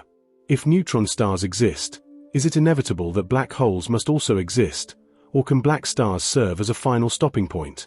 Do neutron stars and black stars represent different branches of evolution, or is one merely a transitional stage to the other? These questions show how neutron stars are not just a comparison point but a springboard for thinking about what lies beyond. In the end, neutron stars are a solid, observable proof that nature can create astonishingly dense, stable remnants. Black stars, by contrast, represent the possibility that nature has one more trick up its sleeve, stopping collapse at the very brink of the black hole abyss. The neutron star-to-black star comparison underscores both the continuity and the radical leaps that might occur as gravity and matter wage their ultimate battle. When the concept of dark energy enters the discussion of black stars, the conversation takes on an even more speculative and fascinating dimension. Dark energy is already one of the greatest mysteries in cosmology, invoked to explain the accelerating expansion of the universe. It appears to act as a form of negative pressure permeating spacetime, pushing galaxies apart rather than pulling them together. The question then becomes, could such a repulsive influence also play a role at the opposite extreme, in the collapse of massive stars, and thus help stabilize black stars? To unpack this, let's start with what we know about dark energy. Observations of distant supernovae in the late 1990s revealed that the universe's expansion is accelerating, not slowing down as expected. The leading explanation is that some form of energy, dubbed dark energy, pervades the cosmos and exerts a negative pressure. In Einstein's equations of general relativity, this negative pressure acts like a repulsive gravitational effect, driving space apart. The simplest model ties dark energy to Einstein's cosmological constant, a uniform energy density of empty space itself. Now, imagine transplanting this cosmic-scale phenomenon into the heart of a collapsing star. Normally, when a massive star exceeds the neutron star limit, gravity wins, and collapse proceeds toward a black hole.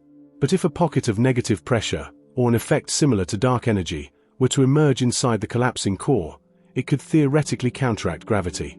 Instead of letting the collapse continue endlessly, this repulsive influence might balance gravity at the edge of the Schwarzschild radius, preventing horizon formation and giving rise to what we call a black star.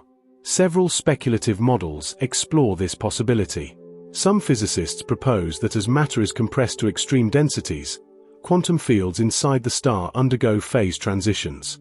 These transitions could trigger exotic states of matter with properties resembling dark energy.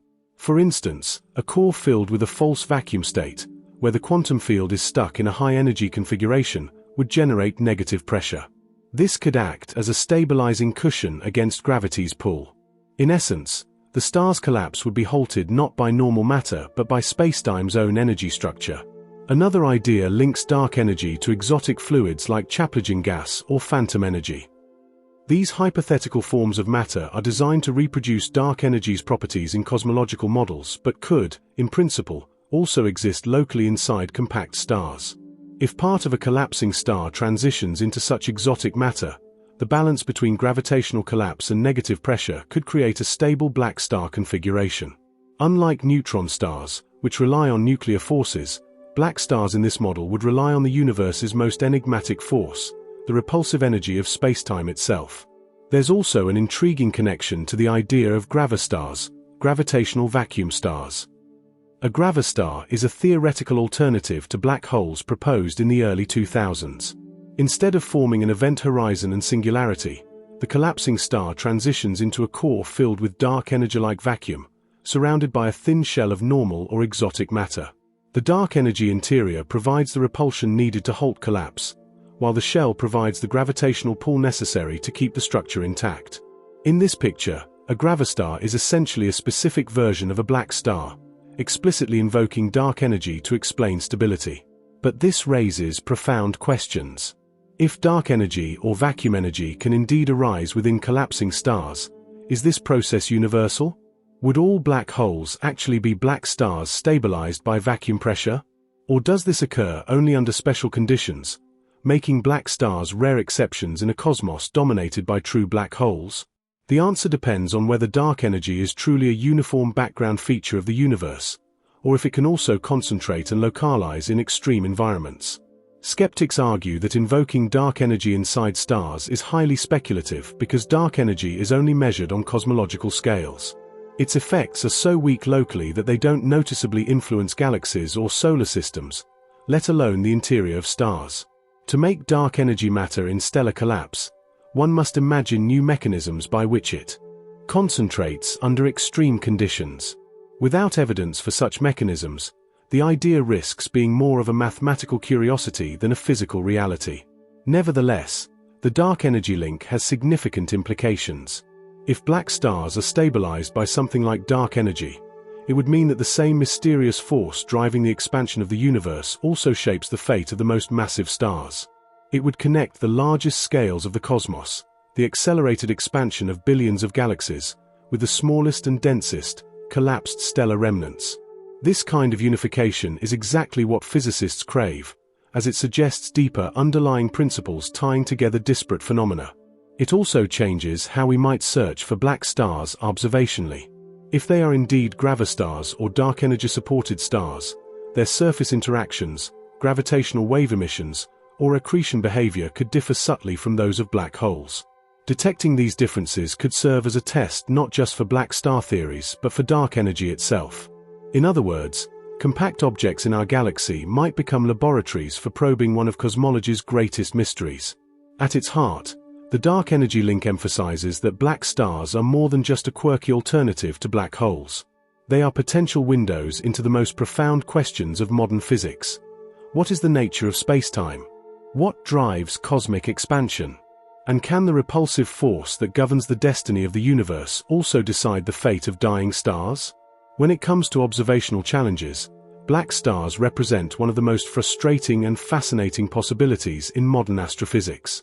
On paper, they are radically different from black holes. Black holes are defined by their event horizons and singularities, while black stars have no horizon and a physical surface. But in practice, when astronomers turn their telescopes toward the sky, these two objects look almost indistinguishable. The difficulty in telling them apart lies in the extreme physics near their boundaries, the limitations of our instruments, and the deceptive way gravitational effects mask crucial differences. The most important reason is gravitational redshift. Both black holes and black stars exist at the edge of gravitational extremes. Light emitted near their surfaces or horizons gets stretched, redshifted, by gravity to such an extent that it becomes nearly invisible. In the case of a black star, photons escaping its surface may be redshifted so dramatically that they lose almost all their detectable energy before reaching us. To a distant observer, the star would appear nearly black, just like a black hole. This makes the existence of a physical surface incredibly hard to verify, because even though the surface emits light or radiation, that emission is almost completely hidden by gravity. Another challenge arises from timescales of infall. Imagine a particle of matter, or even a star, falling onto a black hole. From the perspective of a distant observer, it never actually crosses the event horizon. Instead, it appears to slow down infinitely as it approaches, fading from view. For a black star, matter falling toward its surface would exhibit nearly the same visual effect. The infalling material would radiate energy, get redshifted, and fade almost exactly like it does in the black hole case. Unless one could detect the final impact on the black star's surface, a burst of energy or a shockwave, both scenarios look indistinguishable. And because the redshift is so extreme, even this impact may be invisible. Next comes the issue of accretion disks, those swirling structures of gas and dust around compact objects. Black holes are often identified through their bright accretion disks, as matter heats up and emits X-rays before vanishing. But black stars would produce nearly identical accretion signatures. Gas orbiting just outside a black star would still heat up, radiate, and mimic black hole emissions. The only potential difference would occur at the very innermost edge of the disk. For a black hole, gas plunges past the horizon and disappears, while for a black star, it might collide with the surface, releasing an extra burst of energy. Yet this burst, once again, could be so redshifted that telescopes wouldn't detect it clearly. There's also the problem of resolution limits. Our best telescopes, like the Event Horizon Telescope, EHT, which imaged the shadow of the black hole in M87, can resolve features on the order of the event horizon size for only a handful of supermassive black holes. Even then, what they reveal is not a clear picture of the surface but the shadow cast by gravity-bending light. A black star's shadow would look nearly identical. The fine distinctions, whether there's a horizon or a surface, are on scales too subtle for current instruments to resolve. The situation is further complicated by theoretical uncertainties. Even if we detected an anomaly in emissions near a suspected black hole, how could we be sure it indicates a black star rather than some unusual black hole behavior, like magnetic reconnect ion, variable jets, or disk turbulence? Astrophysics is messy, and phenomena often have multiple explanations. Black stars sit right in this zone of ambiguity, where many observational signatures could be attributed either to them or to conventional black holes. Another observational challenge comes from gravitational waves. Mergers of compact objects, like two black holes or two neutron stars, produce ripples in spacetime that detectors like LIGO and Virgo can pick up. In theory, black star mergers might produce slightly different gravitational wave signatures, such as echoes or deviations from the expected ring-down pattern after the merger. But in practice, these signals are faint and buried in noise. Extracting the subtle differences requires extraordinary sensitivity and careful analysis. So far, data is consistent with black holes, but that doesn't conclusively rule out black stars. Moreover, astrophysical environments often obscure signals. When a star collapses or matter accretes, the region around the compact object becomes flooded with radiation, plasma, and magnetic fields. Disentangling whether the core is a black hole or a black star becomes like trying to identify the shape of a coin at the bottom of a stormy ocean. Theoretical predictions of black star behavior, like surface bursts or red-shifted afterglows, might be swamped by all the surrounding noise. The crux of the observational challenge is this: black stars are designed to look almost exactly like black holes from the outside. That's the whole point of the theory. They are horizonless objects that mimic black holes so closely that only the most delicate effects can reveal the truth. Detecting them would require not just seeing into the depths of gravitational fields, but doing so with extraordinary precision. Finally, there's a psychological and scientific challenge: bias. Black holes have been an accepted prediction of general relativity for decades, supported by overwhelming indirect evidence. When astronomers see black hole-like behavior, the simplest explanation is to assume it's a black hole. Testing for black stars requires entertaining alternative models that challenge deeply held assumptions. Until the evidence becomes overwhelming, the community tends to default to the more established explanation. In sum, distinguishing black stars from black holes is a perfect storm of difficulties. Gravitational redshift conceals their surfaces, accretion signatures look almost identical, gravitational waves offer only faint hints, telescopes lack the necessary resolution, and astrophysical noise muddies the waters. Add to this the entrenched confidence in black holes, and black stars remain observationally elusive. It's not that they can't be detected, it's that the very nature of their design makes them almost impossible to tell apart from the black holes they are meant to imitate. When we step into the realm of gravitational waves, the conversation about black stars takes on a whole new level of intrigue. Gravitational waves are ripples in the very fabric of space-time, generated by some of the most violent cosmic events: merging black holes, colliding neutron stars, or asymmetric supernovae. Thanks to detectors like LIGO, Virgo, and Kagra, humanity can now listen to the universe through these faint vibrations, adding a completely new sense to astronomy. And in this new language of the cosmos, subtle differences between black holes and black stars might be encoded. To understand why gravitational waves are so important, let's first recall how mergers work in the case of black holes.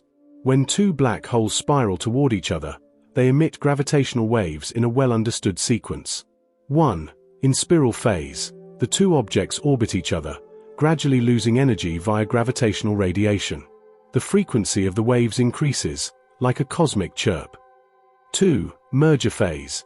The black holes collide and coalesce into a single, distorted remnant. 3. Ring-down phase. The remnant black hole settles down, radiating waves at specific frequencies called quasi-normal modes. These modes are uniquely tied to the properties of a black hole's event horizon. This last phase, the ring-down, is where things get especially interesting for distinguishing black holes from black stars. For black holes, the ring-down frequencies are precise, dictated by general relativity and the event horizon. But if the merging objects are black stars instead, the story changes. Black stars lack true event horizons. They have surfaces. That means after the initial ring-down, some of the gravitational waves can actually bounce off the surface of the remnant and reverberate, creating what physicists call echoes. These echoes would be delayed repetitions of the original ring-down signal. Imagine shouting in a canyon. The initial yell is followed by fainter, time-delayed echoes bouncing off the walls. In gravitational terms, the initial merger wave would be followed by smaller echoes that repeat at intervals set by the compact object's size and surface properties. Black holes, having no surface, would not produce such echoes. Detecting these echoes is one of the most promising ways to test whether some of the objects we've called black holes might actually be black stars or other horizonless alternatives like gravastars or wormholes. Researchers have already combed through LIGO and Virgo data, looking for signs of echoes in the aftermath of black hole mergers. A few studies have claimed tentative evidence of them, but nothing has reached the level of certainty required to announce a discovery. The signals are faint and buried in noise, making the analysis incredibly challenging. Another key difference involves tidal deformability. Neutron stars, for example, deform under each other's gravitational pull before merging, and this deformation imprints itself in the gravitational wave signal. Black holes, in contrast, have no material surface and no tidal deformability. Their horizons absorb everything perfectly. A black star, however, with its physical surface and possibly exotic matter inside, might deform slightly under extreme gravitational stress, leaving detectable imprints in the inspiral phase of the wave. These distortions would make the inspiral waveform subtly different from that of two black holes. There's also the question of merger aftermaths. When two black holes merge, the result is always another black hole, radiating gravitational waves as it relaxes.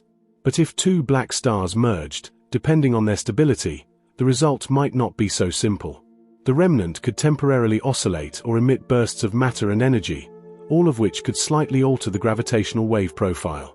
Such differences, while subtle, might help astronomers tell the two scenarios apart, if detectors can achieve the necessary precision. Now consider the future. LIGO and Virgo are only the beginning. Upcoming observatories like LISA, the Laser Interferometer Space Antenna, which will orbit the Sun and detect low-frequency gravitational waves, and third-generation ground-based detectors like the Einstein telescope and Cosmic Explorer, will be much more sensitive. They may be capable of detecting the delicate echoes or tidal effects that distinguish black stars from black holes. With these tools, the next few decades could be decisive in settling whether nature actually produces black stars. It's worth noting that gravitational wave astronomy is unique in this regard. Electromagnetic observations, like those from telescopes that detect X-rays or visible light, struggle to tell black stars and black holes apart because gravitational redshift hides the differences. But gravitational waves are emitted directly by space-time dynamics itself. They don't get redshifted into invisibility in the same way. They carry pristine information about the underlying structure of the compact object. That's why gravitational waves are seen as the clearest possible probe into the black star versus black hole mystery. Skeptics caution, though, that even if we observe something unusual, it may not automatically confirm black stars. Gravitational wave echoes, for instance, could also arise from quantum corrections near black hole horizons, not necessarily from physical surfaces. Similarly, subtle differences in waveforms might result from complex astrophysical conditions rather than exotic objects. The challenge will be to accumulate enough evidence across multiple events to make a compelling case. But the potential payoff is enormous. If even one merger shows clear, repeated gravitational wave echoes, it would strongly suggest that the merging objects had surfaces, and that black stars or other alternatives exist in nature. It would mean that Einstein's black holes are not the final word and that new physics, possibly involving quantum gravity, exotic matter, or dark energy, governs the fate of collapsed stars. In other words, Gravitational waves may be our best hope of finally answering one of the most fundamental questions in astrophysics. Are the black holes we see in the sky really what Einstein predicted, or are they black stars in disguise? The story of LIGO and Virgo is one of the most transformative chapters in modern physics, and it's directly tied to the search for alternatives to black holes, like black stars. These detectors, designed to measure distortions in space-time smaller than the width of a proton, opened an entirely new window into the universe. Before their success, our knowledge of black holes came mostly from indirect evidence: X-ray emissions from accretion disks, orbital motions of stars, and energetic outflows like jets. But now, with gravitational waves, we can probe the very dynamics of compact objects as they spiral together and collide. And in those dynamics lie potential clues that could separate true black holes from black star imposters. Let's begin with what LIGO and Virgo have already accomplished. Since 2015, when LIGO made its historic first detection of two black holes merging, these observatories have confirmed dozens of compact object mergers, black hole pairs, neutron star pairs, and even neutron star-black hole combinations. Each detection produces a unique chirp, a waveform that encodes the masses, spins, and nature of the colliding objects.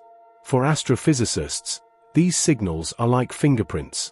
If black stars exist, their fingerprints may differ subtly from those of black holes, and LIGO or Virgo are the forensic tools we use to look for them. One of the most promising avenues comes from the ring-down phase of mergers. When two black holes merge, the new remnant vibrates briefly, producing quasi-normal modes of gravitational waves. These frequencies are determined solely by the mass and spin of the final black hole, thanks to what's called the no-hair theorem, the idea that black holes are defined only by mass, spin, and charge. However, if the merging objects were black stars instead of black holes, the situation changes.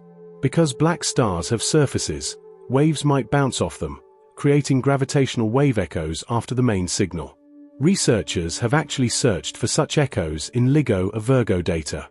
In late 2016, a group of physicists published a controversial paper claiming tentative evidence for echoes following the first detected black hole merger, GW150914. Their analysis suggested faint, repeating signals at intervals consistent with what you might expect if the remnant had a surface instead of a horizon. This sparked enormous debate. Follow-up studies have challenged those claims, arguing that the supposed echoes could simply be noise artifacts or statistical flukes.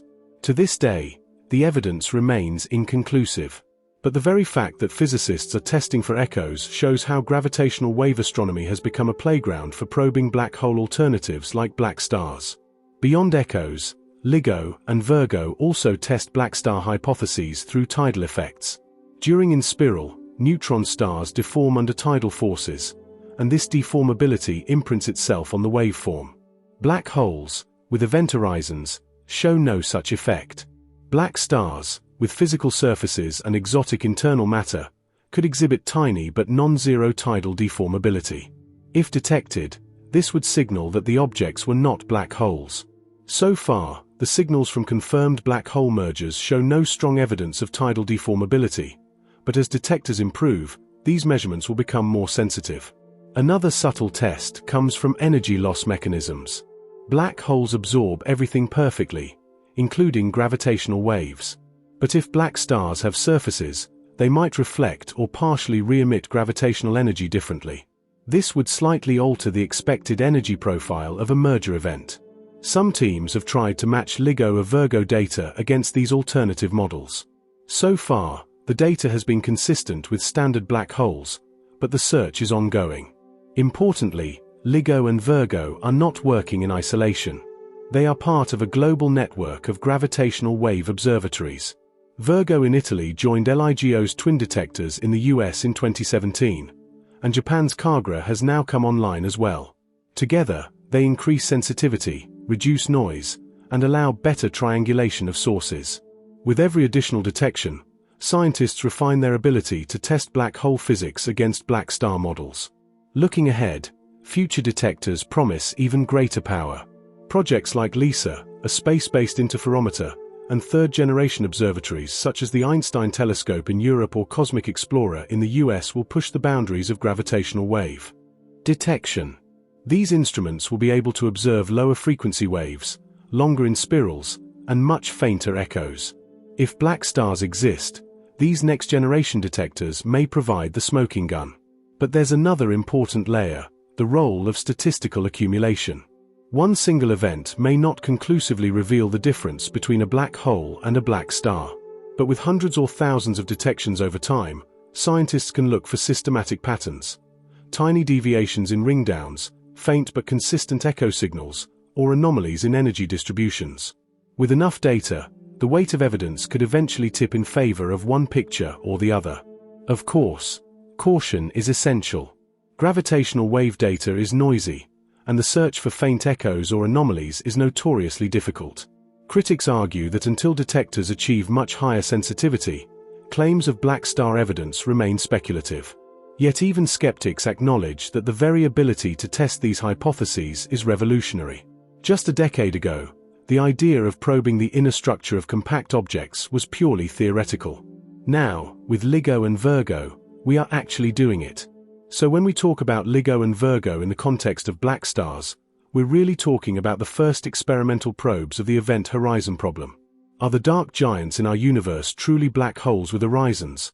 Or could some be exotic objects with hidden surfaces? Gravitational wave astronomy is giving us the first chance in human history to answer that question with data, not just theory. And the best part? We've only just begun. Every new observing run brings more detections, more precision, and more opportunities to test black hole physics against alternatives. If black stars exist, it may be LIGO, Virgo, or their successors that finally reveal them, not with light, but with ripples in spacetime itself. When we turn our attention to accretion disks, we step into one of the most visually striking and observationally important aspects of compact objects. Accretion disks are the luminous structures of gas and dust that form when matter falls into the deep gravitational well of a massive object. They are like cosmic whirlpools, glowing with intense radiation as friction and turbulence heat the infalling material to millions of degrees.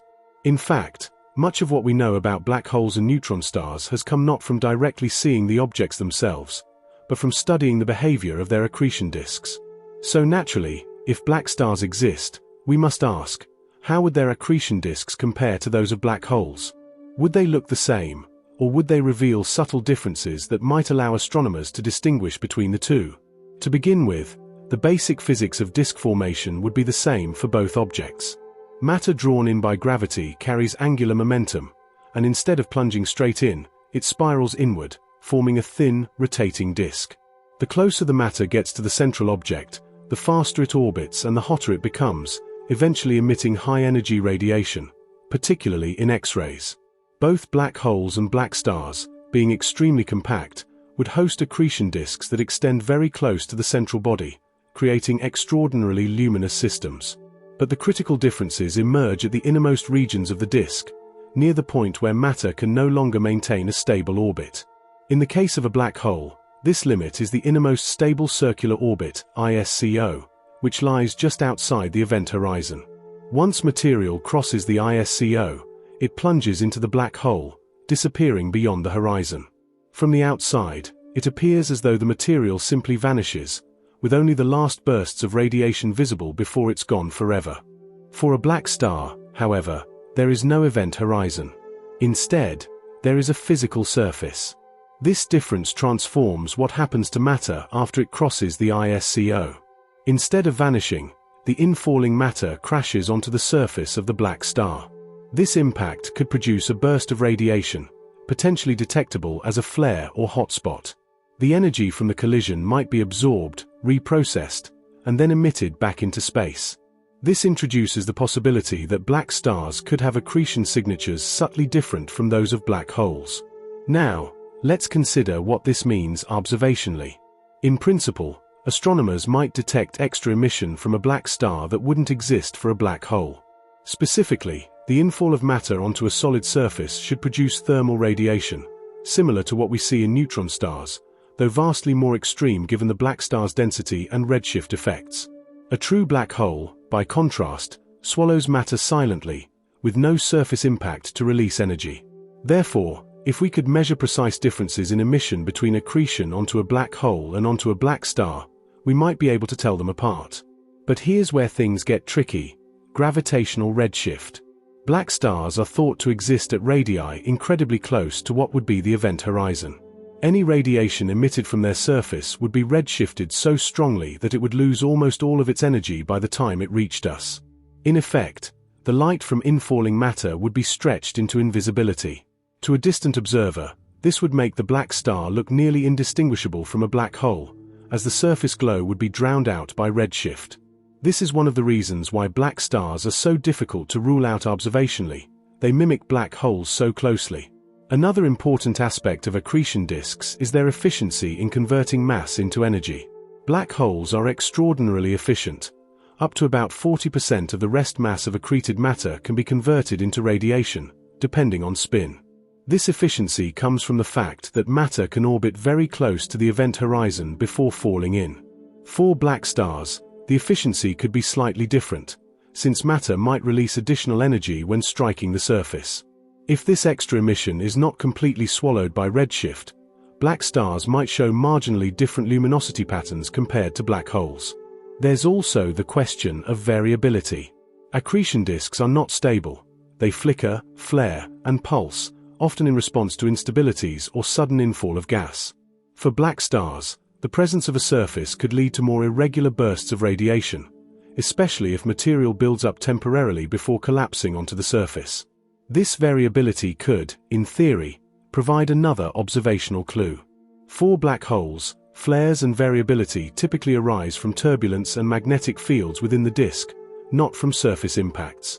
The Event Horizon Telescope, EHT, which produced the famous image of the black hole in M87, has also brought accretion physics into sharper focus. The bright ring seen in the EHT images is the photon ring formed by light bending around the black hole's event horizon. A black star, with a surface just outside the would-be horizon, would likely produce a nearly identical photon ring, since the bending of light depends primarily on the object's gravitational field. However, subtle differences in the brightness distribution of the ring, caused by radiation from the surface, could, in principle, betray the presence of a black star. So far, no such differences have been conclusively observed, but future improvements in imaging might tighten these constraints. To summarize this part without breaking into formal summary mode, accretion disks around black stars would look almost exactly like those around black holes at first glance, since both are governed by the same gravitational principles. The main distinction lies in what happens after material crosses the ISCO.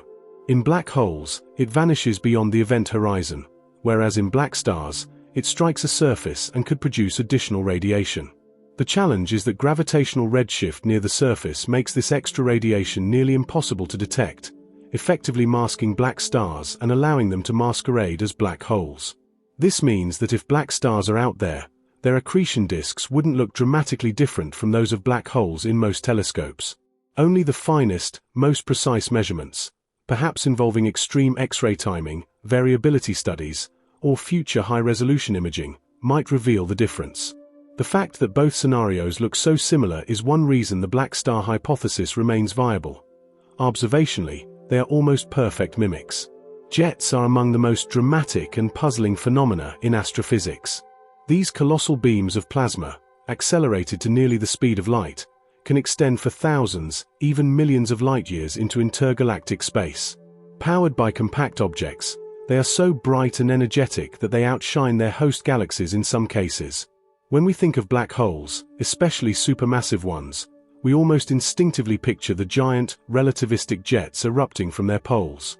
But if black stars exist, the question becomes, could they also produce these jets? And if so, how would those jets differ from the ones we attribute to black holes?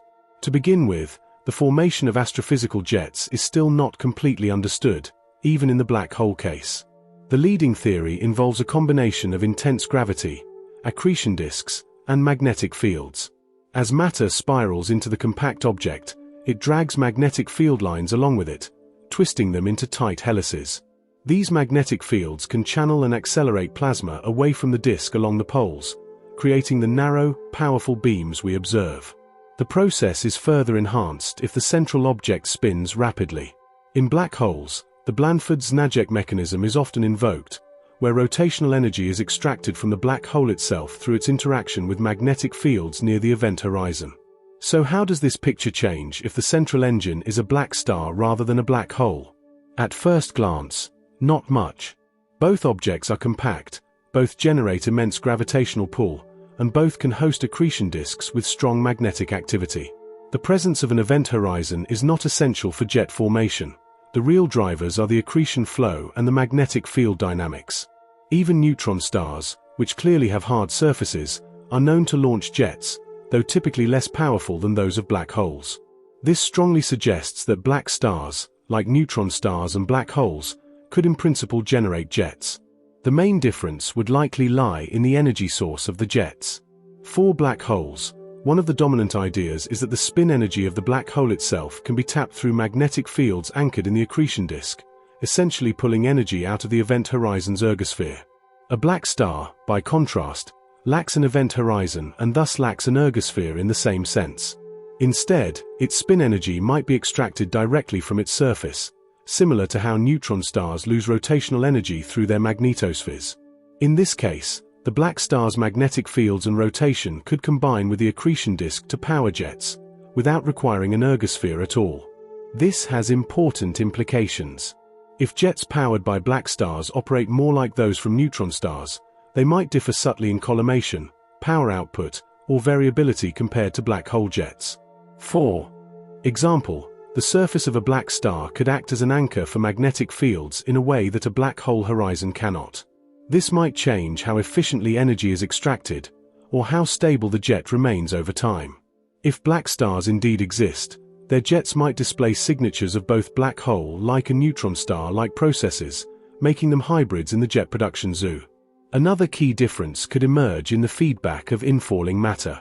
For black holes, infalling matter that crosses the event horizon disappears forever, playing no direct role in jet activity after that point. For black stars, however, matter slamming into the surface could produce additional bursts of energy that might modulate jet activity. This could result in extra variability or episodic bursts in the jets, making them flicker or pulse differently from standard black hole jets. Such differences could, in theory, be detected with precise monitoring of jet emissions over time. Observationally, jets are incredibly difficult to disentangle from one another, since many compact objects, from stellar mass systems to quasars, produce them. But there are subtle clues that scientists already study, such as the spectral energy distribution, the polarization of emitted light, and the timescale of variability. If black stars are out there launching jets, these parameters might not perfectly align with the predictions for black hole systems. Detecting such discrepancies would require not only sensitive instruments but also a theoretical framework to model exactly how black star jets would differ. There's also the role of jet power scaling. In black holes, the jet power tends to scale with both mass and spin. For black stars, the scaling could be modified by the presence of a surface, which could both absorb and irradiate energy differently. This means that a rapidly rotating black star of a given mass might produce jets of slightly different luminosity compared to a black hole of the same mass and spin. Again, these are subtle differences, but with next-generation telescopes and observatories, astronomers might one day have the ability to measure them. It's worth noting that the Event Horizon Telescope, EHT, which imaged the supermassive black hole in M87, also imaged its massive jet. The jet extends far beyond the core, powered by a central compact object that almost certainly is either a black hole or a very close mimic. If black stars exist, their jets would look almost identical at large scales, since the launching mechanism in the disk and magnetosphere dominates the appearance. The difference would likely emerge only at the smallest scales, closest to the compact object, scales that the EHT and its successors are only just beginning to probe. So, can black stars launch jets? The answer is almost certainly yes. The more nuanced question is whether their jets would carry observable signatures that set them apart from black hole jets. The answer to that is less certain, but theory suggests there could indeed be differences, subtle shifts in energy output, variability, or structure, waiting to be uncovered. If one day we do discover jets that don't quite fit the black hole model, black stars may move from speculation into reality. When it comes to black stars, one of the biggest challenges is that they are theoretical constructs. No one has ever seen one directly. That means the only way to really explore what they might look like in practice is through computer simulations and mathematical modeling. These simulations act as windows into the what-if scenarios of astrophysics, allowing scientists to test how a black star would behave, how it would interact with its surroundings, and most importantly, how it would appear to distant observers using telescopes. The first step in simulating a black star is to set up the space-time geometry around it. With black holes, this is straightforward. General relativity provides exact solutions like the Schwarzschild and Kerr metrics that describe the gravitational field outside the event horizon. But with black stars, things are more complicated. Since they are hypothesized to have a surface located infinitesimally above what would otherwise be an event horizon, their exterior spacetime would look almost identical to a black hole's. The real difference lies in the interior solution, where exotic states of matter or quantum effects are thought to hold up the star against collapse. Simulations, therefore, focus on how that tiny difference at the surface translates into observable effects. One area where simulations have been particularly insightful is in studying light propagation near black stars. By tracing the paths of photons in these curved spacetimes, scientists can predict what kind of visual shadow or silhouette a black star would cast. In black hole simulations, we get the iconic dark shadow surrounded by a bright photon ring, as famously imaged by the Event Horizon Telescope. Black star simulations reveal something very similar, but with subtle distinctions. For example, if the black star's surface emits radiation, that light would be highly redshifted yet still present, meaning the interior of the shadow might not be completely dark. Instead of a perfect void, there could be a faint glow inside the shadow, distinguishable only with extremely sensitive imaging. Another critical focus of simulations is the behavior of accretion disks and surface impacts. Computer models track how gas spirals inward, interacts with magnetic fields, and eventually either disappears, in the black hole case, or collides with the surface, in the black star case. These simulations suggest that matter falling onto a black star would release bursts of energy upon impact, potentially producing extra radiation not seen with black holes. However, simulations also confirm that the extreme redshift near the surface would make much of this energy nearly invisible, smearing out the differences observationally. In other words, the models show that black stars can hide their surface impacts very effectively, blending in with black holes from a distance. One of the most interesting areas of simulation work involves gravitational waves. When compact objects collide or merge, they produce ripples in spacetime that can be detected by observatories like LIGO and Virgo. Black hole mergers have been modeled extensively, and the gravitational waveforms they produce are now well catalogued. But when scientists simulate black star mergers, they find that the signals could differ in the final stages. Because black stars have surfaces, the merger might produce additional oscillations or echoes as matter interacts with those surfaces. These echoes would ride on top of the standard gravitational wave signal. Simulations show that detecting such echoes could be one of the clearest ways to distinguish black stars from black holes. Beyond gravitational waves, simulations also explore time domain variability. For example, black stars might show slightly different flickering patterns in their X-ray emissions due to surface interactions. Sophisticated computer codes that model radiation transport in curved spacetime have been run to see whether these signals would be observable. The general consensus from the simulations so far is that while the differences are subtle, they are not entirely undetectable, especially if we improve our telescopes and detectors. Another fascinating area of modeling has to do with quantum-inspired black star models. Some researchers incorporate quantum corrections into general relativity, building hybrid models where quantum pressure prevents full collapse into a black hole. When simulated, these models often predict that the surface of a black star could behave like a quantum membrane, reflecting or re-emitting radiation in unusual ways. Simulations of these quantum black stars show potential observational signatures, like delayed radiation bursts or unusual spectral lines, which might set them apart from classical black holes. The biggest limitation of these simulations is that they rely on assumptions about the unknown. For example, what exactly is the black star surface made of? Is it exotic matter, some form of dark energy, or a quantum condensate?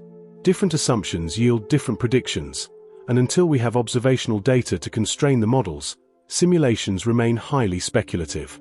Still, they serve as invaluable guides, helping astronomers know what to look for in the sky. A particularly ambitious line of simulations connects to the Event Horizon Telescope's future work. Scientists are already running black star models through synthetic imaging pipelines to see if next-generation EHT data might pick up the faint differences between a black hole and a black star. For instance, if a black star emits any measurable radiation from its surface, simulated EHT images show a slightly filled-in shadow compared to the perfect blackness of a black hole. Detecting this subtle glow would be a smoking gun for black stars.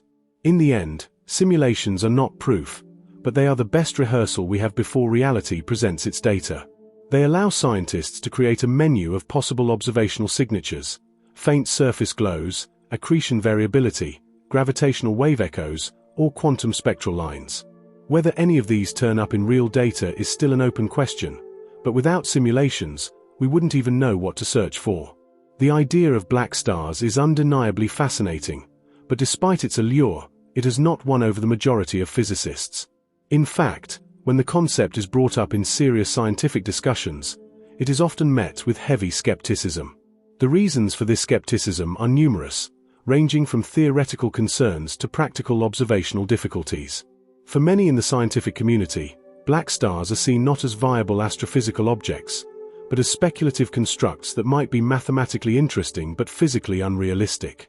One of the most fundamental criticisms comes from the perspective of general relativity itself. Einstein's equations describe how space-time curves under the influence of mass and energy, and one of the most famous results of those equations is the inevitability of black holes under conditions of sufficient mass and density. The celebrated singularity theorems by Roger Penrose and Stephen Hawking suggest that once a massive star collapses beyond a certain point, the formation of an event horizon is unavoidable. In other words, according to the mainstream reading of general relativity, there is no natural stopping point for collapse once the pressure of nuclear matter is overcome. To maintain a black star instead of a black hole, some form of new physics, exotic matter, quantum corrections, or modifications of relativity must be invoked. For traditional relativists, this makes black stars seem contrived. Another criticism revolves around the lack of a clear physical model for the interior of a black star. Proponents often describe the inside as being made of exotic forms of matter or quantum condensates, but these are vague placeholders rather than well-defined equations of state. Neutron stars, for instance, have detailed models based on nuclear physics, with predictions about how neutrons behave at extreme densities. Black stars, by contrast, lack a comparable, rigorous microphysical theory. Without such a model, critics argue, the concept remains too speculative to be considered a genuine astrophysical prediction. The fine-tuning problem also looms large in criticisms. For a black star to avoid forming an event horizon, its surface must be suspended at an incredibly precise radius, just above what would otherwise be the Schwarzschild radius of a black hole. Even a tiny deviation inward would mean collapse into a true black hole. Physicists skeptical of black stars often ask, how could nature consistently achieve such extreme fine-tuning in the chaotic, violent process of stellar collapse? It would be like balancing on the edge of a knife during the most violent astrophysical event imaginable. For many, this seems implausible without invoking a special mechanism that has not yet been discovered. There are also observational criticisms. So far, every compact object that appears to behave like a black hole has been explained well within the standard framework of general relativity. The accretion disks, jets, and gravitational wave signals from mergers all match predictions of black hole models remarkably well. If black stars exist, they must mimic black holes so closely that they become almost indistinguishable.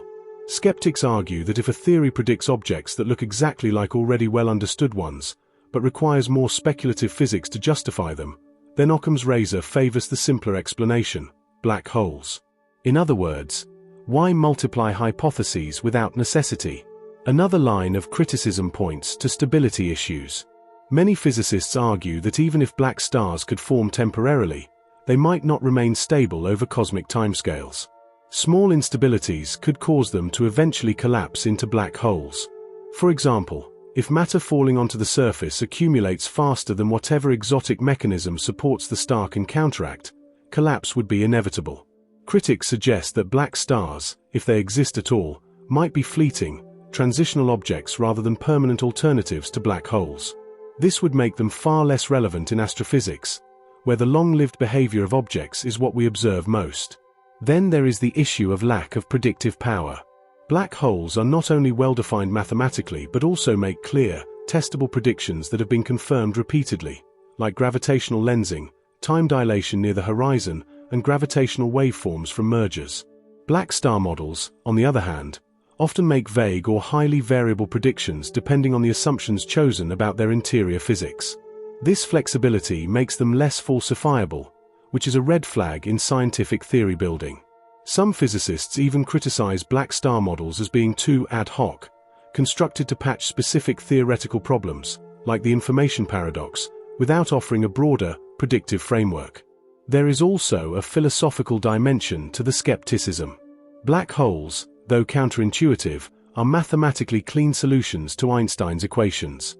They offer elegant simplicity. Black stars, in contrast, are messy hybrids, often requiring speculative inputs like dark energy or quantum corrections that have not been experimentally confirmed. To many physicists, this feels like replacing a clear, robust theory with one that is muddied by unproven assumptions. The elegance of black holes carries weight, and black stars, despite their intrigue, do not match that elegance. Finally, some critics worry that the black star hypothesis distracts from progress in understanding real astrophysical phenomena. Time and resources spent on simulating black stars or searching for subtle differences might, in their view, be better directed toward refining black hole models, which are already successful in explaining the data. Unless compelling evidence emerges that points toward the necessity of black stars, they argue, the scientific effort is better spent elsewhere.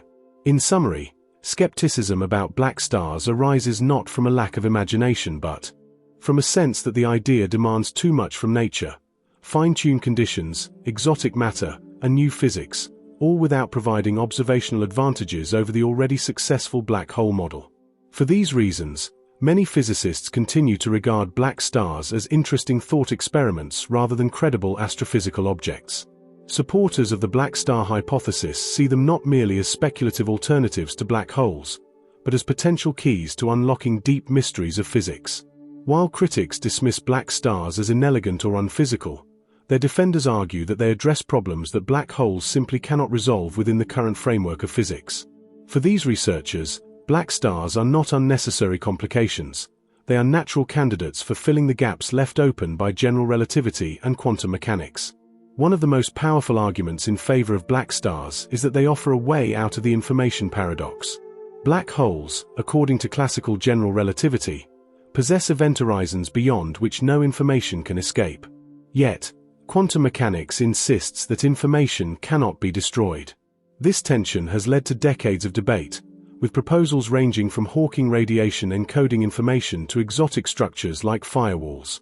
Black stars sidestep the issue by eliminating the event horizon altogether. If there's a physical surface instead of a point of no return, then information falling into the object is not lost forever. It is either stored or re-emitted in some form. This aligns much more comfortably with the principles of quantum mechanics. For proponents, this makes black stars a more consistent picture of nature. Another line of support comes from those who emphasize the problems with singularities. At the heart of a black hole lies a singularity, a point of infinite density and zero volume. Most physicists agree that infinities in physics signal the breakdown of a theory rather than a true description of reality. General relativity predicts singularities, but it is also incomplete when it comes to quantum-scale phenomena. Black stars, by contrast, avoid singularities altogether. They provide a finite, though still extreme, density inside. For supporters, this makes black stars a healthier solution, one that respects the expectation that nature should avoid mathematical infinities. Supporters also highlight how black stars might represent a natural merger between general relativity and quantum mechanics. Black holes are products of classical relativity, but they clash with quantum theory. Black stars, in many formulations, arise precisely when quantum corrections to relativity are taken into account. In this sense, they are not exotic add-ons, but the true outcome of collapse when both frameworks are combined. Advocates argue that this could be the stepping stone toward a full theory of quantum gravity. Instead of patching black holes with speculative concepts like firewalls or holographic principles, black stars could provide a more straightforward reconciliation. Some proponents further argue that black stars can explain observational puzzles that black holes struggle with. For example, Certain high-energy emissions from accreting objects have been difficult to reconcile with traditional black hole models. If there were a surface for infalling matter to strike, this could account for bursts of radiation not predicted by horizon-based models. Additionally, the concept of gravitational wave echoes, suggested in some LIGO or Virgo data analyses, has been put forward as tentative evidence in favor of alternatives like black stars. While not yet confirmed, these echoes are seen by supporters as hints that the universe may be whispering the existence of horizonless objects. Another supporting argument is based on naturalness in physics. Critics accuse black stars of requiring fine-tuning, but supporters counter that black holes themselves require nature to permit singularities and absolute event horizons, which seem equally unnatural. They argue that it may be more plausible for quantum effects to prevent the complete collapse, halting the process just before horizon formation, than for the universe to allow true infinities and information loss. From this perspective, black stars are not contrived, they are nature's safeguard against absurdities. Proponents also stress the philosophical appeal of black stars. Black holes, while elegant mathematically, lead to paradoxes that undermine the coherence of physics as we know it. Black stars, by contrast, may be messier, but they preserve fundamental principles like unitarity in quantum mechanics and finiteness in physical systems. In science, elegance is desirable, but consistency with core principles is non-negotiable. Advocates argue that if we must choose between beauty and consistency, consistency should win, and black stars deliver that. Some researchers find additional support in the dark energy connection. The idea that exotic forms of energy could counteract gravitational collapse gives black stars a potential foothold in cosmology. Dark energy is already invoked to explain the accelerated expansion of the universe, so it may not be unreasonable that similar physics plays a role inside compact objects. This gives black stars a bridge to existing mysteries rather than isolating them as standalone oddities. Supporters also point to the long tradition of scientific alternatives that were initially dismissed but later vindicated. For instance, neutron stars were once dismissed as purely theoretical oddities, too strange to exist in reality. Yet pulsars, rotating neutron stars, were discovered in the 1960s, overturning those doubts. Advocates of black stars see themselves as carrying on this tradition, exploring a possibility that may seem outlandish now but could be validated by future discoveries. They argue that science should remain open to bold ideas, especially when those ideas promise to resolve persistent theoretical crises. Finally, some proponents argue that black stars are testable. Unlike more radical ideas in quantum gravity, which may be forever beyond experimental reach, black stars predict observational signatures that could, in principle, be detected. Whether through gravitational wave echoes, subtle emissions from their surfaces, or deviations in accretion dynamics, there are ways to look for them. This makes them scientifically valuable, even if they turn out not to exist. By setting up observational tests, black star research sharpens our tools and may lead to discoveries in unexpected directions. In short, supporters view black stars not as speculative distractions but as serious contenders that solve deep theoretical problems, eliminate paradoxes, and potentially open pathways to new physics. Where critics see unnecessary complexity, supporters see a chance to rescue physics from contradictions and push forward into the unknown. The historical development of the black star concept is a story that stretches back more than 2 centuries, long before modern astrophysics or quantum mechanics came into the picture. To understand where the idea originated, we must travel back to the 18th century, to an era when gravity was still seen primarily through the lens of Isaac Newton's laws of motion and universal gravitation. At that time, light itself was thought of as a stream of tiny particles, and the idea that gravity could influence these particles was already in circulation. The earliest seeds of what we might call the black star hypothesis were planted by 2 thinkers working independently: John Michell in 1783 and Pierre Simon Laplace in 1796. Michell, an English natural philosopher, considered whether a star could become so massive that its escape velocity exceeded the speed of light. Since light was thought to be a corpuscle at the time, it made sense that gravity might act on it just as it does on cannonballs or planets. Michell concluded that if a star were massive enough and compact enough, even light could not escape its gravity.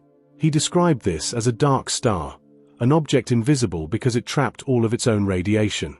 Laplace, a French mathematician and astronomer, arrived at a similar conclusion, publishing his thoughts in Exposition du Système du Monde. He speculated that there might indeed be stars invisible to us because their gravity was too strong for light to escape. However, this was framed entirely in Newtonian mechanics, with no relativity or space-time curvature involved. The concept was striking but quickly fell out of favor in the 19th century, particularly after the wave theory of light replaced the corpuscular theory. If light was a wave, how could gravity affect it? With no known mechanism for light to be trapped by gravity, Michel's and Laplace ideas became scientific curiosities rather than serious theories. The idea of extremely compact, invisible stars re-emerged in the early 20th century with the rise of Einstein's general theory of relativity, 1915. Relativity fundamentally changed the way gravity was understood, not as a force pulling on particles, but as the curvature of spacetime caused by mass and energy. In 1916, Karl Schwarzschild provided the first exact solution to Einstein's field equations, describing what we now call the Schwarzschild black hole. This solution contained a singularity and what appeared to be an event horizon at the Schwarzschild radius. At the time, many physicists, including Einstein himself, were skeptical of the physical reality of such objects. They were considered mathematical oddities rather than astrophysical possibilities. Through the mid-20th century, as nuclear physics developed, attention turned to the question of what happens when massive stars die. The discovery of neutron stars in 1967, which were once thought impossible, demonstrated that nature could indeed create incredibly compact objects. This reopened the door for serious consideration of objects at the threshold of collapse. It was during this period that alternative ideas began to sprout. Not all theorists were comfortable with the concept of an event horizon or a singularity. Some speculated that collapse might halt just short of black hole formation, creating horizonless objects. The modern notion of a black star, distinct from Michel's original dark star, emerged in the late 20th century and early 21st century as physicists grappled with the information paradox. Stephen Hawking's groundbreaking work in the 1970s showed that black holes should emit radiation due to quantum effects, which raised the paradox of what happens to the information contained in the matter that fell in. If it were truly lost, quantum mechanics would be violated. To resolve this, theorists began to consider exotic alternatives to classical black holes. Among these were proposals for objects like gravastars, gravitational vacuum stars, and black stars, which avoided event horizons and singularities altogether. In particular, Powell Mazer and Emil Motola introduced the gravastar model in 2001, where a collapsing star is halted before horizon formation by a shell of exotic matter surrounding a core dominated by vacuum energy.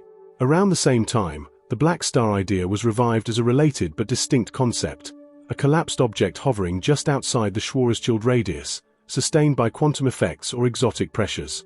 These discussions were part of a broader movement to reconcile general relativity with quantum mechanics. Black stars became an important speculative tool in this context, offering one of several potential ways out of the paradoxes raised by traditional black hole theory. By the 2010s, the conversation about black stars gained more traction with the development of gravitational wave astronomy.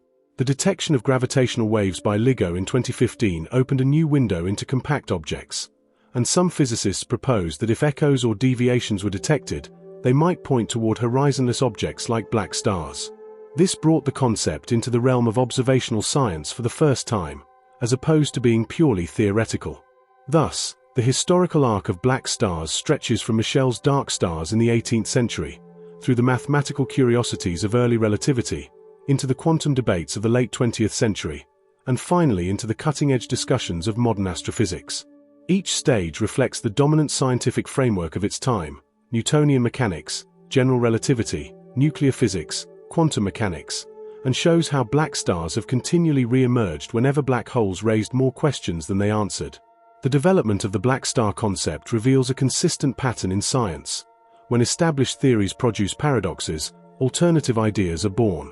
Though black stars remain unconfirmed, their historical persistence suggests that the questions they raise are not going away anytime soon.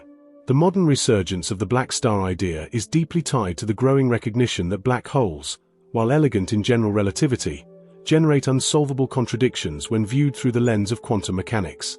For most of the 20th century, physicists treated black holes as inevitable outcomes of gravitational collapse, a final resting state for massive stars. Yet, By the end of the century, with the rise of quantum gravity research and the sharpening of paradoxes like the information loss problem, black stars and other exotic compact object proposals found themselves revived in mainstream discussion. At the heart of this resurgence is the clash between relativity and quantum mechanics. General relativity predicts event horizons and singularities.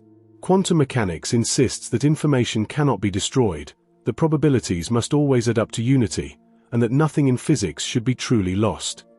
When Hawking demonstrated that black holes radiate due to quantum effects, this created a scenario where black holes could evaporate entirely. The problem, if all that is left at the end is radiation, and if that radiation is purely thermal, then the information about what fell in is erased. That would break the fundamental principle of unitarity in quantum physics. The paradox sharpened the demand for alternatives. If event horizons do not truly form, then information may not be lost in the first place. This realization brought black stars back into the conversation. They were no longer just eccentric speculations. They became serious contenders for resolving some of the deepest mysteries in physics. Another major driver of the resurgence has been the rise of string theory and loop quantum gravity. These frameworks attempt to provide a theory of quantum gravity, one that unites the smooth geometry of relativity with the probabilistic, discrete world of quantum physics. Both approaches hint that the extreme densities inside collapsing stars could behave differently than classical relativity predicts. Instead of forming a singularity, the collapse might stabilize at a finite density, perhaps with exotic forms of matter or vacuum energy providing pressure. This opens the door for horizonless objects like black stars to form naturally. In this sense, black stars are not arbitrary inventions but potential consequences of new physics at the Planck scale. The firewall debate of the 2010s gave the black star hypothesis new momentum. The firewall argument, introduced by Almheri, Marolf, Polchinski, and Sully, AMPS, in 2012, claimed that the smooth event horizon predicted by relativity could not exist if quantum mechanics were correct. Instead, an infalling observer would encounter a violent wall of fire at the horizon, destroying the cherished principle of relativity that the horizon should feel locally smooth. This paradox was shocking. While some embraced firewalls as the lesser evil, others argued that the real solution was simpler. Perhaps the horizon never forms at all. This viewpoint breathed new life into models like black stars and gravastars. The observational revolution has also fueled the resurgence. The Event Horizon Telescope, EHT, which captured the first image of a black hole shadow in 2019, and LIGO Virgo's detection of gravitational waves have both pushed scientists to ask whether what we are seeing are true black holes or objects that only mimic them closely. Black stars, which would look almost identical to black holes in most scenarios but might differ subtly in their radiation, redshift, or gravitational wave echoes, suddenly became testable ideas. In an era where data is pouring in from cutting-edge observatories, exotic alternatives are no longer dismissed, they are investigated as real possibilities. Another factor behind the resurgence is the philosophical dissatisfaction with singularities. In physics, infinities are usually taken as a sign that a theory has broken down. A black hole singularity, an infinitely dense point, is widely regarded as unphysical, a placeholder for unknown physics. As researchers seek quantum gravity theories that eliminate singularities, black stars appear as a natural alternative, compact but finite objects, free of infinities. This makes them conceptually appealing to those who expect a fully consistent theory of nature to be free of such mathematical artifacts. There is also the broader shift in physics toward accepting exotic compact objects as a legitimate research frontier. Alongside black stars, theorists are exploring boson stars, gravastars, fuzzballs, from string theory, and other constructs. All of these proposals attempt to deal with the shortcomings of black hole physics. In this landscape, black stars stand out for their relative simplicity. They are like black holes, but without horizons. This makes them easier to work with conceptually and potentially more consistent with known physics. Finally, the resurgence reflects the scientific culture of the 21st century, where interdisciplinary cross-pollination is stronger than ever. Cosmologists, particle physicists, and gravitational wave scientists all contribute to the same debates. The black star idea, sitting at the intersection of relativity, quantum theory, astrophysics, and cosmology, thrives in this environment. Where older generations might have dismissed horizonless stars as fringe, today's researchers are more open to pursuing bold alternatives if they promise insight into unsolved mysteries. In sum, the modern resurgence of black stars stems from a confluence of theoretical crises and observational opportunities. The information paradox, the firewall problem, the demand to eliminate singularities, and the unprecedented ability to probe compact objects with new instruments. Once a forgotten footnote in the history of physics, black stars have re-emerged as serious candidates for solving some of the deepest puzzles of the universe. Whether they exist in reality or not, their resurgence signals a scientific community hungry for answers, and unafraid to rethink the most iconic predictions of Einstein's theory. The impact on cosmology of black stars existing instead of black holes would be nothing short of transformative. To appreciate how profound this would be, we need to recognize that black holes aren't just astrophysical oddities, they are central pillars of modern cosmology. They shape galaxies, power quasars, influence star formation, and may even play roles in the ultimate fate of the universe. If black stars, not black holes, are the true final state of gravitational collapse, then many of the assumptions underpinning our cosmological models would need to be revisited, perhaps rewritten entirely. First, consider the role of black holes in galaxy formation and evolution. At the centers of most galaxies, including our own Milky Way, astronomers have identified what appear to be supermassive black holes millions or billions of times the mass of our Sun.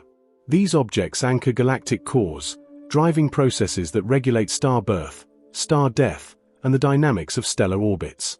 If these objects are actually black stars, then the physics of galactic centers changes dramatically.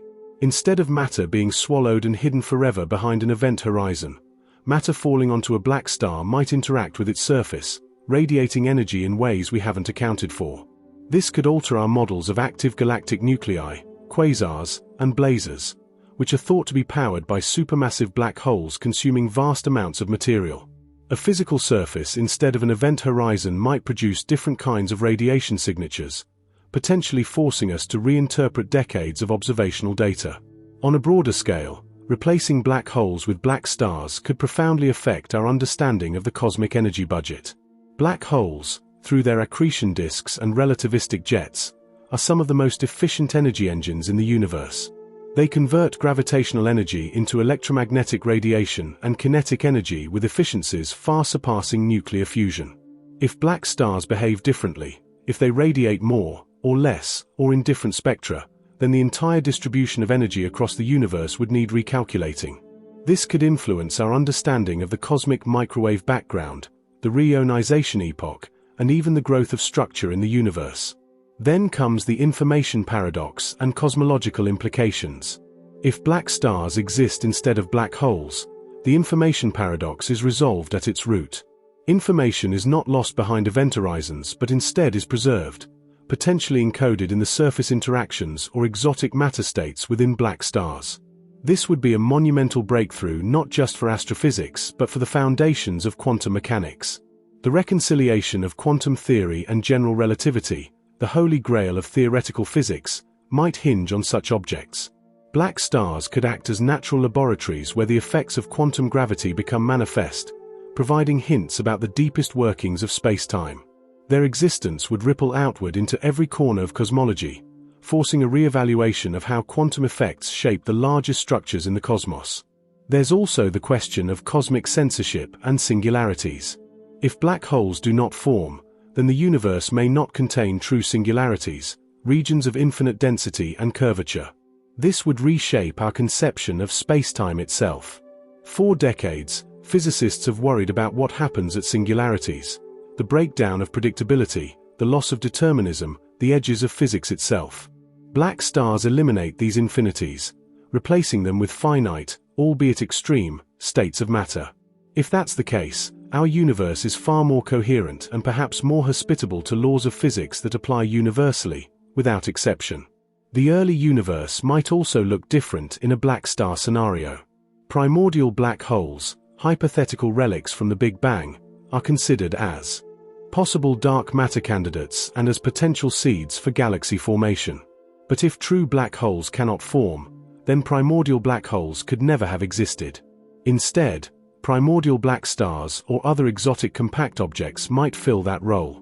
This shift would change how we model dark matter distribution, how we explain the seeds of structure formation, and perhaps even how inflation or early universe dynamics unfolded. Another enormous implication lies in cosmic feedback processes. Black holes are thought to regulate star formation by heating and ejecting gas from galaxies through jets and winds. If black stars produce different jets, or none at all, the feedback loop changes. Some galaxies might form stars more efficiently, others less so. Over billions of years, this could alter the shape, size, and evolution of galaxies across the observable universe. The very tapestry of cosmic structure, the web of filaments, clusters, and voids, might owe its details not to black holes but to their black star counterparts. Furthermore, if black stars replace black holes, this has implications for the ultimate fate of the universe. In the classical picture, black holes slowly evaporate via Hawking radiation, vanishing over timescales far longer than the current age of the universe. This evaporation process plays a role in certain models of the far future cosmos, dictating what happens after stars burn out and galaxies dissolve.